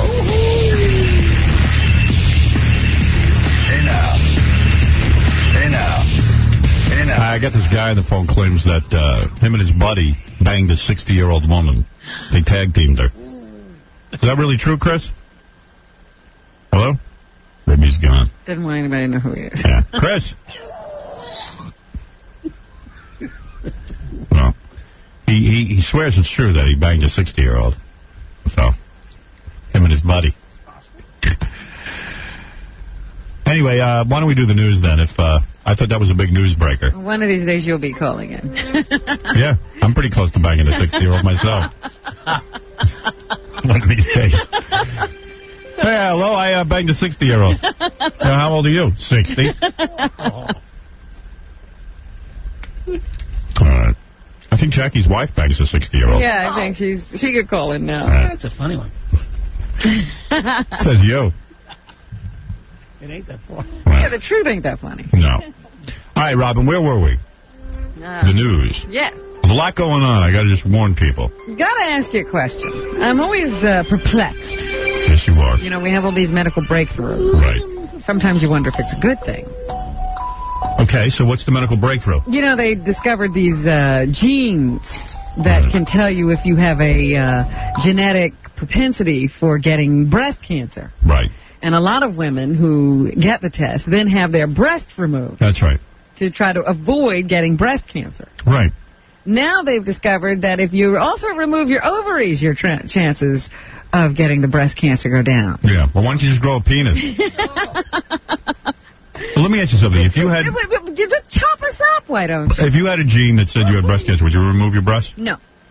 See, that, you know, live as long as you can with all your parts. Right. And have a good time. Right. I don't understand this. Well, yes, chop off the breasts. Right. So I don't ever get it. Is it possible, though, that, like, if you don't have breasts there physically, that you could get, like, chest cancer? You know what I mean? You still get the breast cancer. Right. Yes. Just because your breasts aren't there doesn't mean you won't get breast cancer. It'll go to your, It'll be in there somewhere. Right. But, you know, they have shown that, yeah, you can avoid it to some degree. And what do these broads do? Do they put in implants? Some of them do, some of them don't. But, you know, you got a big mess there. Yeah. I'd rather live attractively. Yeah. And be able to do all you can do. As long as you can. Yeah. You know, think about it once, you know, there's a problem.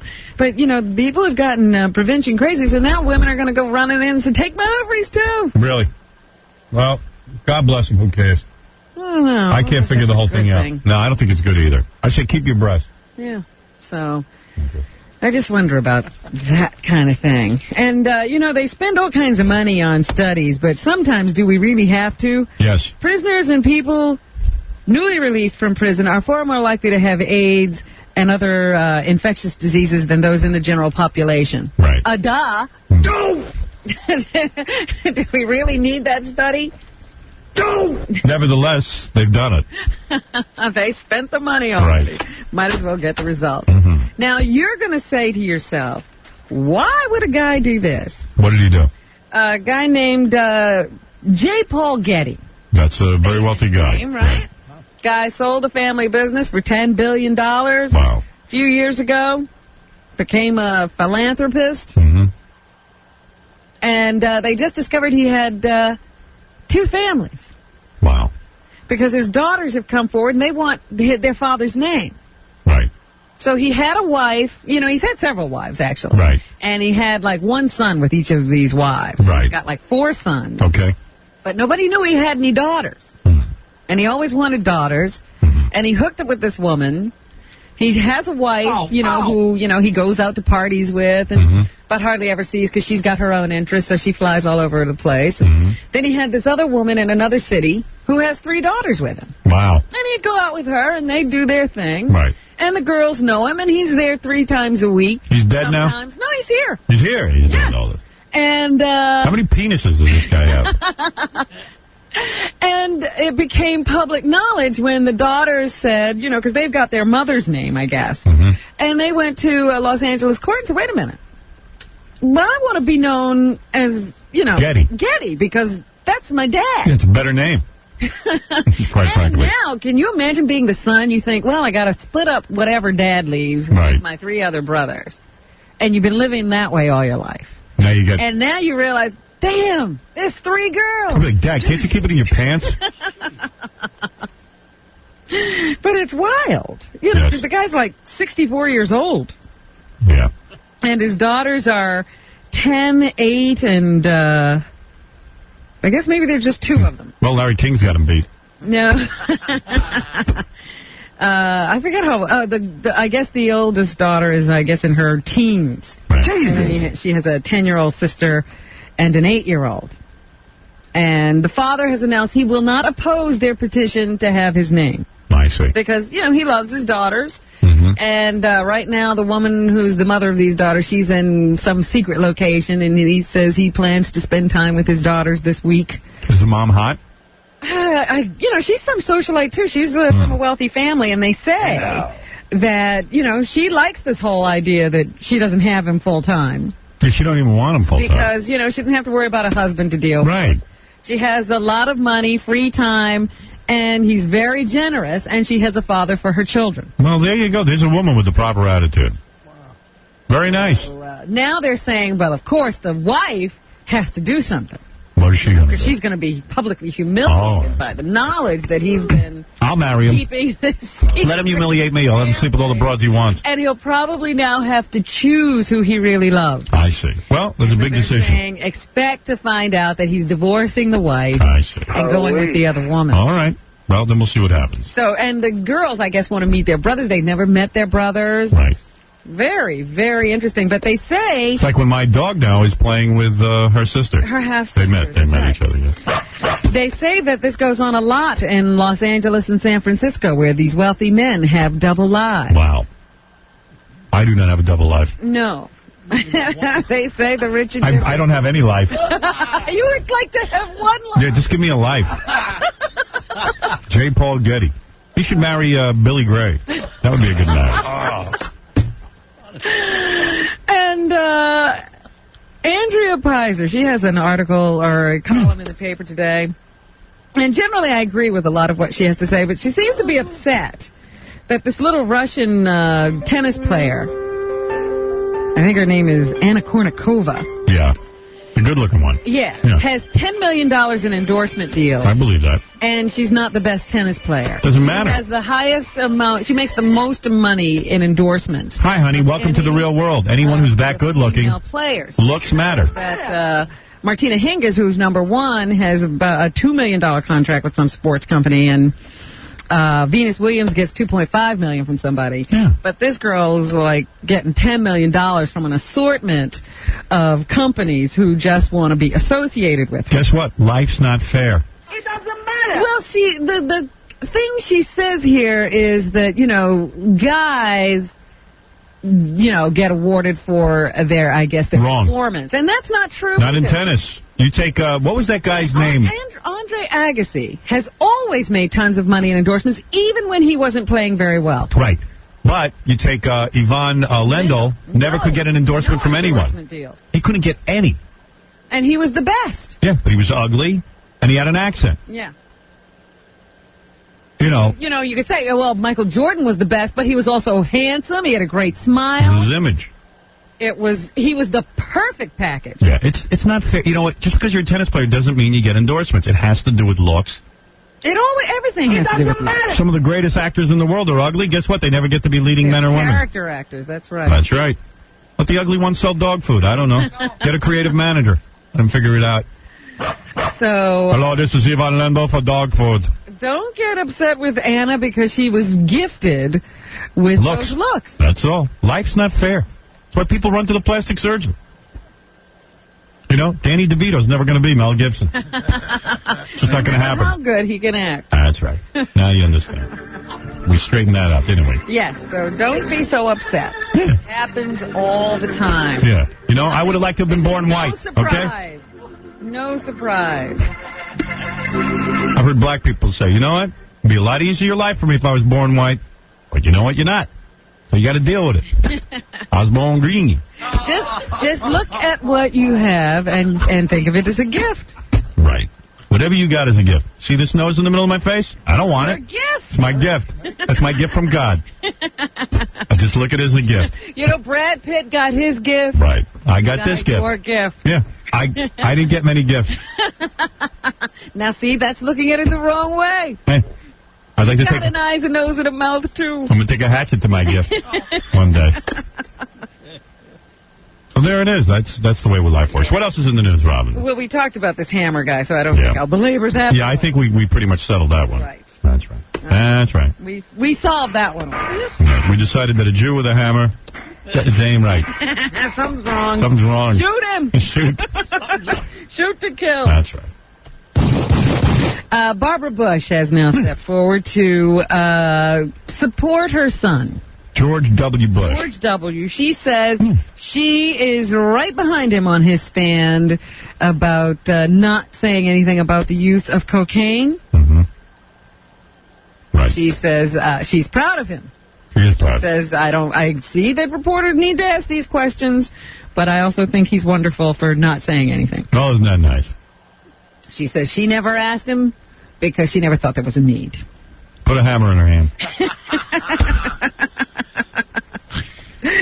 So there. Meanwhile, the president seems to be getting into trouble because he has said he wants to pardon 16 members of some terrorist group called the FALN.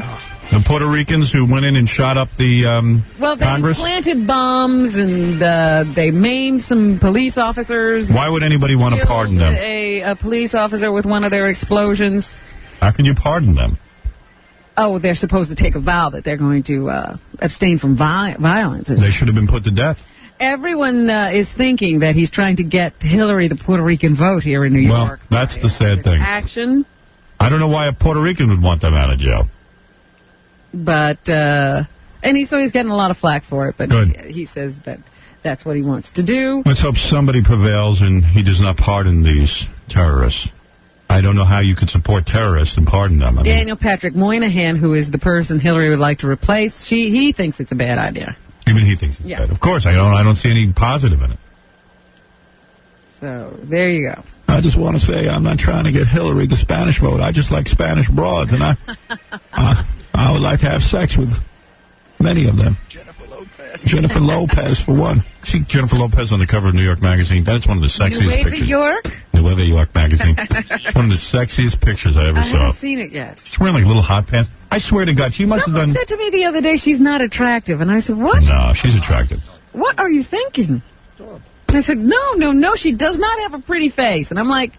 No, she does. All right, if you tell me she doesn't have a pretty face, I saw her. She looked beautiful to me. Will you stop it? Are you out of your mind? I'm hoping they have a lot of chests in Westchester. So Nueva York. Cover. Yeah, she's beautiful. And I could swear that she used to have this big ass. It's gone. I think that she had liposuction on her ass. You think that she had it sucked out? That's right. There's no way to change the size of your ass. I agree. You can't lose weight. You can lose weight, but you can't lose that much weight.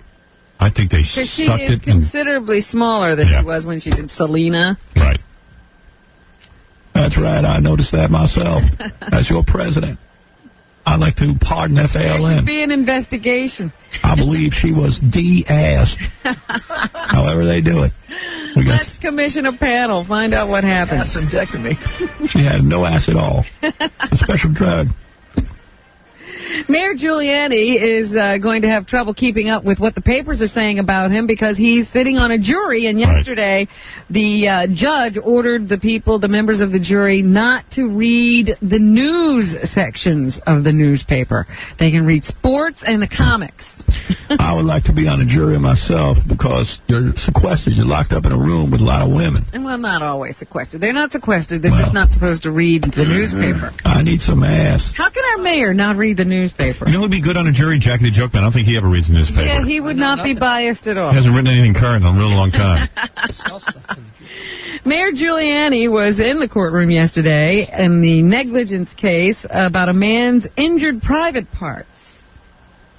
The man says he was taking a shower. Yeah. He was a nightclub bouncer. Any broads on that jury? I'm sure.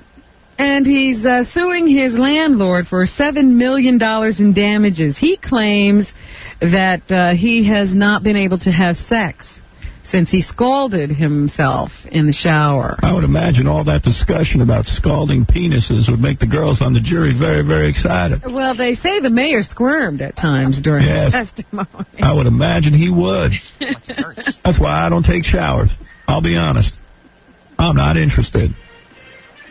Thank you.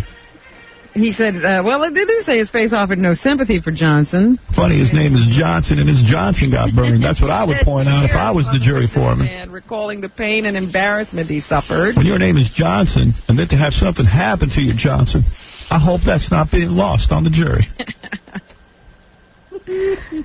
That's right. And they, I guess, had photographs of the genital area and the wounds it suffered. Genital talk will get the girls excited. And then as president, I would hop on top of them. These photos anal and oral sex. May eventually be shown to the jury. And not necessarily in that order. But they did not see them yesterday. Anyway, Johnson testified that he worked at the Limelight and the Tunnel, 2 dance clubs, that the mayor actually has been trying to close down. I think that's wrong. And the guy's attractive wife got on the stand and testified that... I would like to see this. Scalding radically altered her husband's personality and made him difficult to get along with. And you say this gentleman has an attractive wife? Yes. And her husband is no longer able to perform? Right.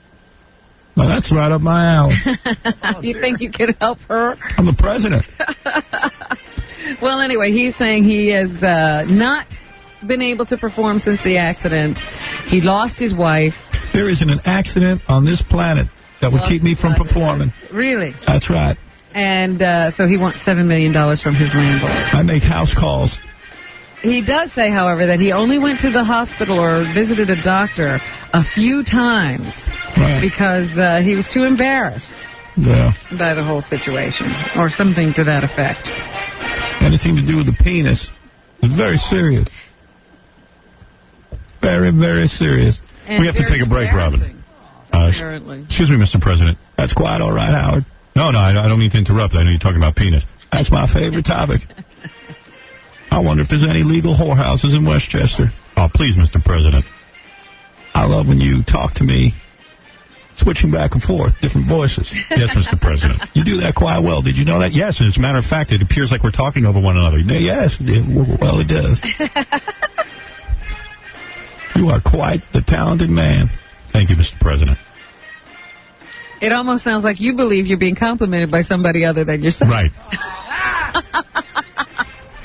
I have a question for you, Howard. Sure, Mr. President. What bridge do I take to New York to find tunnel bunnies? Tunnel bunnies? Well, any bridge in New York. In fact, take the bridge to New Jersey. Not bridge, tunnel. What bridge would you take to find tunnel bunnies? Tunnel bunnies. What is wrong with you? I mean, what tunnel would I take to New York? It's very difficult talking to you. I heard there's a tunnel bunny named Dan Foreman. Very cute. She's cute. Very cute. Yes, she is cute. I believe so. I got it. Anyway, that's all I want to say. Well, thank you, Mr. President. Thank you. All right, we got to take a break, Mr. President. By all means, I'll be here when you get back. All right, thank you. Robin, my wife's a pig. Mr. President, don't say that, please. All right.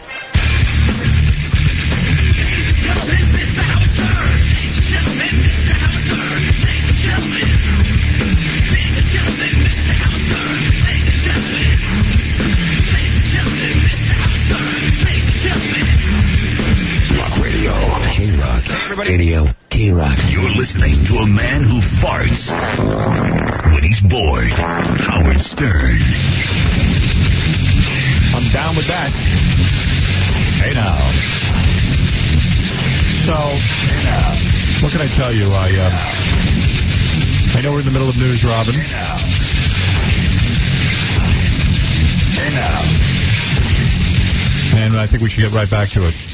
Well, you were asking me if this is going to happen. Yes, it is. The Million Youth March can go on. I'm going. I want to feel young again. Million Youth March is here. Howard Stern. Imagine I show up at the Million Youth March. Oh, I can imagine it. No. Beautiful. You won't show up Monday. Yeah. Why? What are you saying? What? Are you saying black people don't love me? They do. I'm saying that this is going to be an angry crowd. Yeah. I'm saying this is going to remind you of high school. We should send Jackie up there to do some of his offensive humor. Do his black jokes. Oh, yeah. I got a million of them. So a judge yesterday said that 3 Negroes Youth March, or the people who want to organize a Million Youth March, can stage a 4-hour rally on Saturday along a 6-block section of Malcolm X Boulevard in Harlem. Malcolm X Boulevard in Harlem. Would you love to be there? I got to tell you, I grew up in a pretty tough neighborhood, but even I won't go to Malcolm X Boulevard in Harlem. And this march, Million Youth March. It's not going to be a march now. They can only rally. A Million Youth Rally is headed by a guy who got thrown out of the Muslim thing, the black Muslims. Farrakhan fired him. Farrakhan got rid of him because the guy was too anti-Semitic. So you can imagine, this is a real angry guy, Khalid Muhammad. Last week, Khalid Abdul Muhammad called Mayor Giuliani a racist, cantankerous, constipated cracker. That's not right. Harlem leaders who won't support his march, Uncle Tom's. Right. Last year, 28 people were injured in a melee that occurred at last year's event. Melee. Melee. Well, yeah. You know it's going to be a tough event when it's organized by a guy who got thrown out of the black Muslims for being too anti-Semitic. Because Farrakhan's pretty anti-Semitic. But he's the kind of guy who, will say something anti-Semitic, and then when the reporters come up to him and say, hey, are you anti-Semitic? And he'll go, I love the Jews. I was taught by a violin. I was taught to play the violin by a Jew. And he'll backpedal rather. And yeah. There's this guy, no backpedaling. No, there's no backpedaling with this guy. He's like, yeah, I said I hated the Jews. And I hate you. Are you a Jew? Oh, okay, good. I hate you. This guy. So they had to get rid of him. Even in the transcript submitted, there were lots of calls for violence, but he is always very careful to make his calls for violence in self-defense. Mm-hmm. This guy doesn't backpedal, he forward pedals. Full speed ahead, yes. And I like him better than Farrakhan, because at least, like Farrakhan, he's so tricky. You know what you're dealing with. Yeah, Khalid's at least honest. But yeah, I hate the Jews. Got no problem telling you that. So there will be a Million Youth March. I think you were worried. Yeah, well, I think it's good. I think it's good. It's got a lot of angry black people up on Malcolm X Boulevard. In one place. By the way, I'll be in... What is the date of that? Because I want to be in Australia. Is there any room on the plane? As far away as you can get. Yeah. I'm booking... That's what we ought to do, book flights to Australia for our audience. So they could be out of town. That'd be great. That's right. Only the Million Youth March will be here. Yeah, we take our audience on a... million-mile flight. Million-mile flight. I don't even know when the exact date is. Saturday. I'm all booked. I'm gone. I'm out of here. So I guess I won't be going since I don't know when it is. Right. They'll have to hold it without me. Well, you must be Uncle Tom if you're not going. I guess I am. All right. You ain't no youth, babe. Is that the only reason I'm not going? Yep. You're not allowed. You're not young enough. The U.S. Open is going on right now, but yesterday, terrible blow. Pete Sampras, #1 seed, backed out of the competition with back trouble. Yeah, well, you know what that's about. What? Well, you know what back trouble's about. Yeah, it's in his head. Right. He can't take the pressure. Back injury forced the favorite to bow, dashing hopes. Nothing wrong with his back. I guarantee you, there is nothing wrong with his back. And the 4th seed, Patrick Rafter of Australia, who is considered quite a hunk, I think he's beautiful. He backed out of the tournament. He says he's got some kind of a shoulder injury, I think. I thought he lost. No. He was playing last night. They say also out of the tournament is the 4th seed Patrick Rafter. Yeah, I think he lost. Did he lose? Yeah. Well, he's out of it too then. Yeah. I haven't been paying much attention. Yeah, don't argue with Fred. Okay, he was suffering with a sore shoulder last night. Right. That's what these guys do when they start losing. My shoulder hurts. My shoulder hurts. I can't raise me arm. So anyway, the two guys that everybody wanted to see battle each other on the court are out of the tournament. So like Agassi will win now or somebody. Or he'll choke. Whoever is left. The last man standing, I guess. Right. And you just flip the page and it says that Pete Sampras is a Jew. What? Did you see that? Yeah, I did. What? He says not very many people know this. So is McEnroe. But McEnroe. That's right. Really? I am Jewish, he told a London Jewish Chronicle. Well, this is Jackie. I want to say I'm not. Noting that his father's mother was Jewish. Right. But Pete, who has never set foot in the synagogue, says, I was raised Greek Orthodox. His father's mother was Jewish, then he's Jewish. His father's Jewish. Father's Jewish, but did the father marry a Jew? No. No. Oh, then he's not a Jew. Greek Orthodox. No. That's not a Jew. But that's what he said to the London newspaper. I'm Jewish. That's that he's Jewish. Hillary Clinton just found some Jewish relatives. Did you hear about that? Well, yeah, because she's going to run for Senate in New York. And you got to be a Jew here to win. Oh, my goodness. Well, if Giuliani doesn't win the Senate race, I'm going to be very disappointed. And I no offense to Hillary Clinton. I think she's a pretty intelligent woman, actually. I like her. You like her? Yes, I do. But I'm going to tell you something. Giuliani is a terrific mayor and deserves to be a senator. He has earned it. I don't know why you call her so intelligent. I don't know. I think you'd like to say that. Knows how to live with a guy. Knows how to put up with indiscretion. I see. You know. Please, I need Hillary to go to Washington. Because I'll be over in Westchester. Dating. A Florida teacher told a joke in the class that made use of a racial slur about blacks. It's always amazing to me when it... What is that, Jackie? What? So, I mean, it's amazing to me that teachers don't know they're not supposed to do that. What did they say? Then, I don't know what the joke was, but then he realized he had made a big mistake, so he told the same joke about Catholics.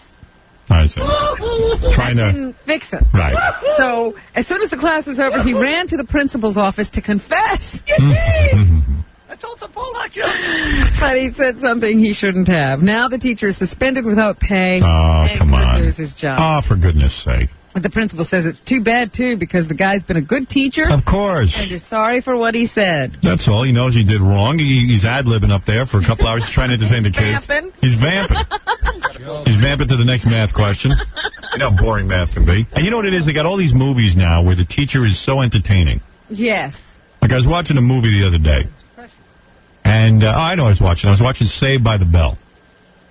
And the teacher had to leave the classroom, so she put one of her friends in, who's this unorthodox teacher. He's always taking the kids out hiking, even for math and stuff like that. So these teachers see this. They think they're supposed to be entertaining the kids. Well, not only that, the guy who won Teacher of the Year or something, he was this drama teacher who would, like, create these elaborate things for the students, you know, so that, I mean, just they'd learn everything because he was so inventive about the way he presented the material.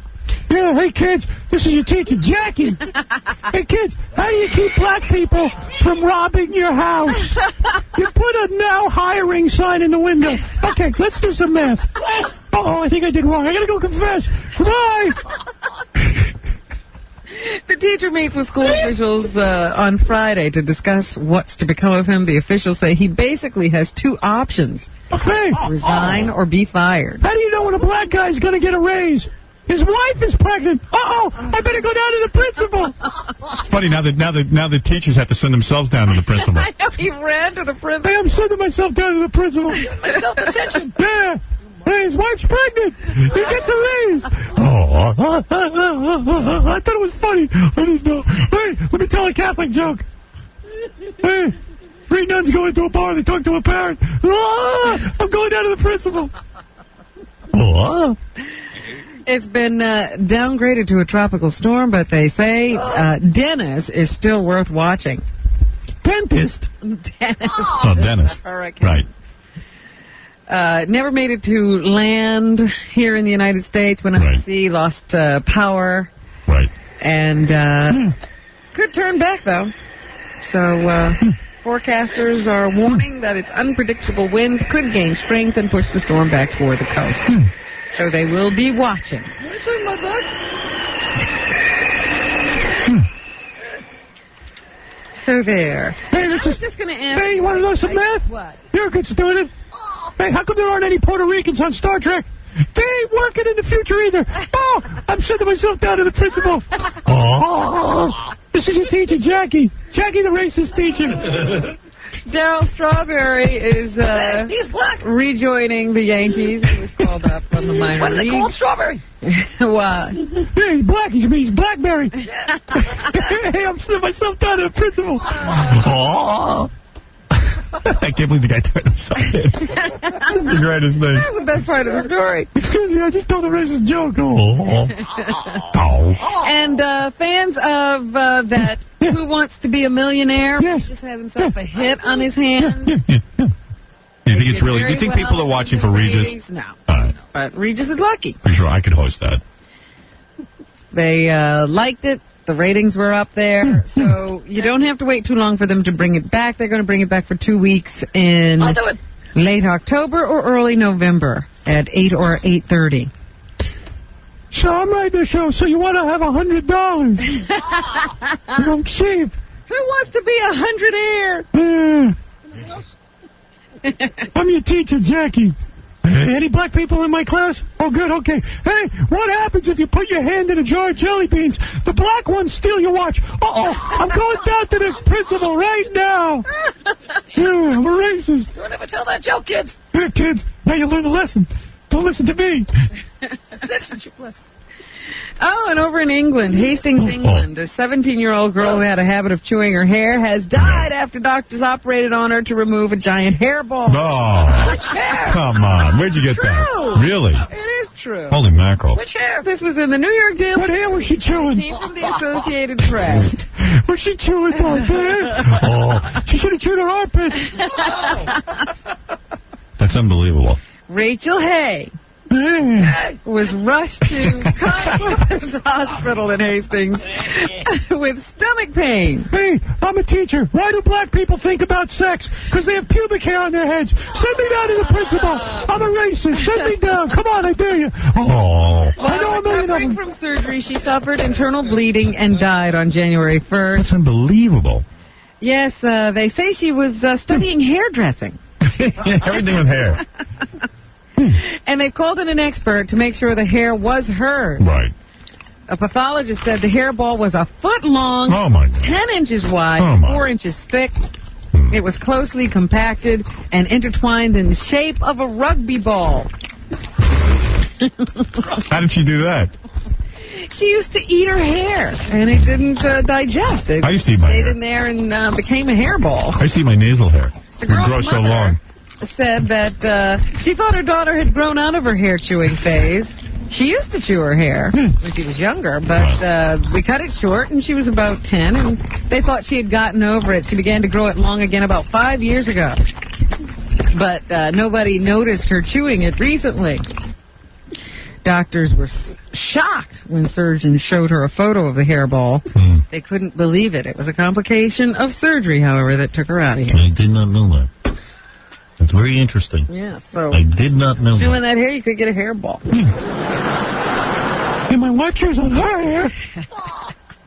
She's got a little Hitler mustache down there. Chill Factor is a new movie starring Cuba Gooding Jr. Can't you duty your hair out, though? I mean, doesn't the body absorb it? And no, even cats, they don't absorb. You know, they cough it up. That's true. I did not know that. So anyway, Cuba Gooding Jr. has a new movie. It's called Chill Factor. He stars with Skeet Ulrich. Cuba and Skeet. Yeah. So here, Cuba I did not know that. talks about his character Arlo in the film. I think my character, out of necessity, out of survival, so interesting, just doing what he has to. I believe he's married to a white woman. Wow. Am I correct? You can believe all you want. Is that true? Yes. It is true. That's what I thought. Ensure his well-being at first, and then as he gets involved in it, he knows that what he does affects other people. So I'm just pointing it out. I'm not making any statement about it. Nobody asked you anything. All right. I just thought my audience would be interested. That brings out the hero aspect of his character. No, more people think I'm a racist. No big deal. You know, my problem is that I've seen the previews for this, and he's still doing that character from Jerry Maguire. Show me the money. You know, like the hyper character. I see Jim Carrey's dating the chick from that movie. Jerry Maguire. Renee Zellweger? Renee Zellweger. Yeah. Zellweger? Zellweger. That's her name, Renee Zellweger. Careful. You don't want to go to the principal's office. Oh, dear. Let me see what else is going on here. There's a new movie starring Angelina Jolie and Denzel Washington. Angelina Jolie. On October 1st, it's called The Bone Collector. She can collect my bone. She plays, I guess, a police detective on the edge. I'd love to get her naked. Who is drawn to a case involving a serial killer. Denzel plays a former cop who's a quadriplegic. I want her naked. I want to hit her over the head with a champagne bottle. And fights with her to finish the case. So romantic. Send me to the principal. Here's Angelina, who plays the cop, talking about the fact that her character is self-doubting and what it's like to play that. For a lot of cops, after the first few years, they went into it thinking they would change everything, that they could make a difference. Thought they knew it was out there, and then I think they, after the few years, is when a lot of them either leave, suicide, and she's at that place where she's just... Who cares? Take your top off.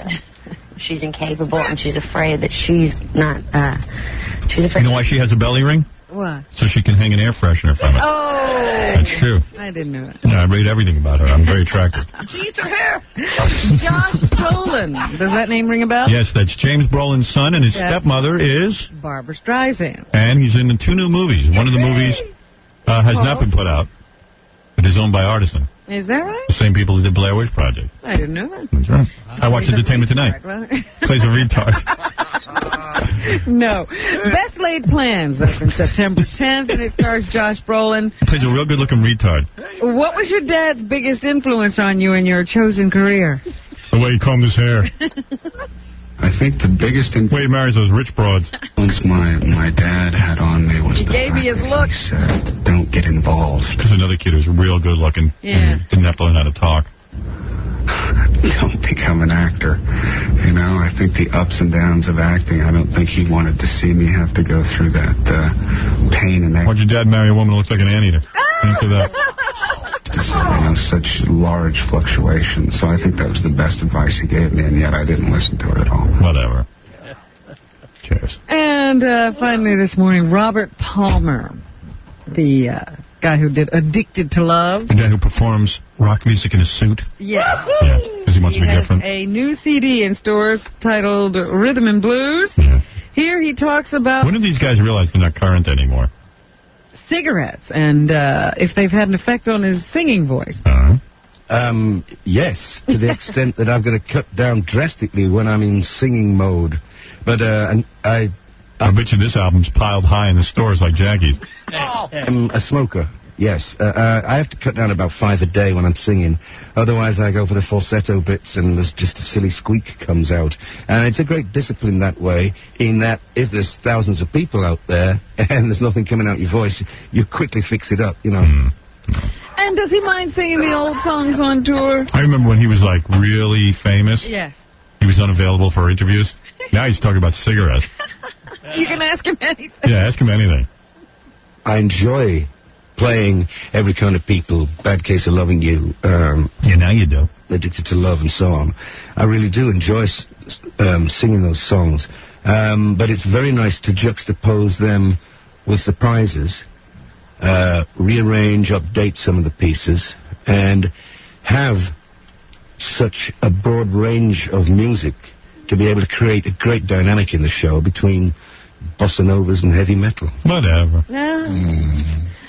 Give me Kid Rock. Oh, and tonight on TV, the final episode of this season's Oz. Oh, I love that show. Yeah. Very, very, very heavy. You can see the final episode of last season's Sopranos as well. The Men in Prison. I've been watching the reruns of The Sopranos. That's how good that show Yeah. is. Very good. Yeah. I'm looking forward to tonight. I love TV. TV's so great. And I love that there's all new channels. And 10 million channels. And soon with the internet, there's going to be 10 million more. So wonderful. Anything to take me out of reality. Anything that I can sit and stare at and just be entertained. And hopefully the hours will pass in a not too painful way. I'll never leave my chair. Hours will pass in a not too painful way. Mm-hmm. I can't wait to get old so I can just sit in front of the TV day and night. I mean it. I love it. I can't wait. That's what I'm playing. People say, what do you want to do when you retire? Sit in front of the TV. You'll be playing. I'll eat my hair. That's why I grow it long. I'll be able to reach it. Working on that hair ball. Mm-hmm. You bet. Well, I can see we're at the end of the show. That's what's happening, huh? Yeah. Too bad. I have to go wet my hair. Colleen's coming over to cut my hair with Tony, and Ralph's going to be here. Ralph is coming. Yeah. It's consultation time? I don't know. I need to get a trim. 3 people? Colleen's flying in from the West Coast. What is she doing out there? Is she working on a movie? Yeah, she's always working on some movie. So she's flying in just to talk about your hair? No, she's here. Tony, too. I have a team. Of people just for... Yeah, thank God I have hair. Yeah, so I got to go wet my hair in the sink. I don't know how I'm going to do that. Well, ask Benji. He's done it before. He knows how it's done. Really? Oh, goodness. I walk into the kitchen sometimes. His whole head is in the sink. Really? Oh, in the kitchen. In the kitchen. Oh, maybe I should do it there. That's where Benji does it. Yeah. That's his dressing room. Maybe he'll let you use it. Yeah, ask him if you... Oh, I'm going to go in the kitchen then. Jackie Penhouse joke page. That's good because people cook in there, don't they? Yes, absolutely. Jackie Penhouse joke page Martling Robin. There's a name you love. His 3 filthy joke CDs and cassettes are only $12 plus $4 U.S. shipping.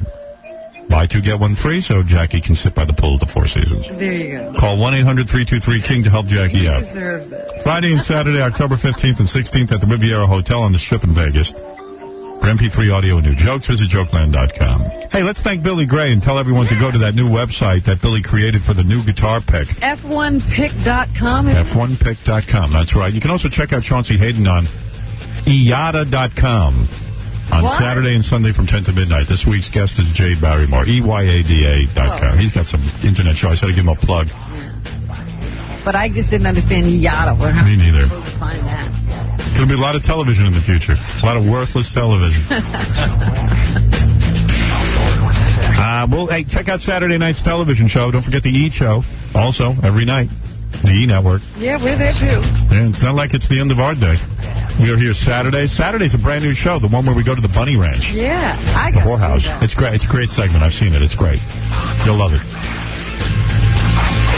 Fred is flying to San Francisco to get in a streetcar and get fellatio. He was inspired by Billy Gray's story today. Right.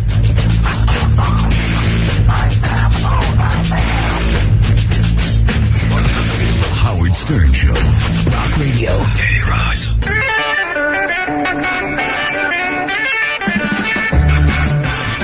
Oh, good. I'm not done. You didn't want to leave, did you? Yeah, I was in the middle of wetting my hair, but I came running back. Wait. Don't you hate to make a special trip to buy food for your dog or cat litter for your cat? Dude. Well, PetStore.com has all the products you need to care for your dog. You can eat... What? You eat hair? No. They have the products for your dog, your cat, your fish, your birds, your reptiles, your small animals. All Premium, kinds of products. That's right. Premium foods, treats, toys, and supplies, all available at great prices. And the best thing, you have this stuff delivered directly to your home. No more lugging those heavy bags of dog food and cat litter around. You check out PetStore.com. Take advantage of free shipping. Log on now and ask PetStore.com's animal experts any questions about your pet. PetStore.com has veterinarians, animal behaviorists. Let's go on today. It's wonderful.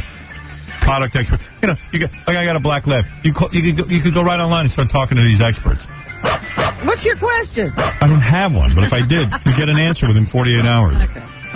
PetStore.com offers the advice, expertise, and convenience of your neighborhood pet store, combining with great selection pet superstore without all the hassles. And it's great. Log on now, receive 50% off flea and tick items. That's PetStore.com.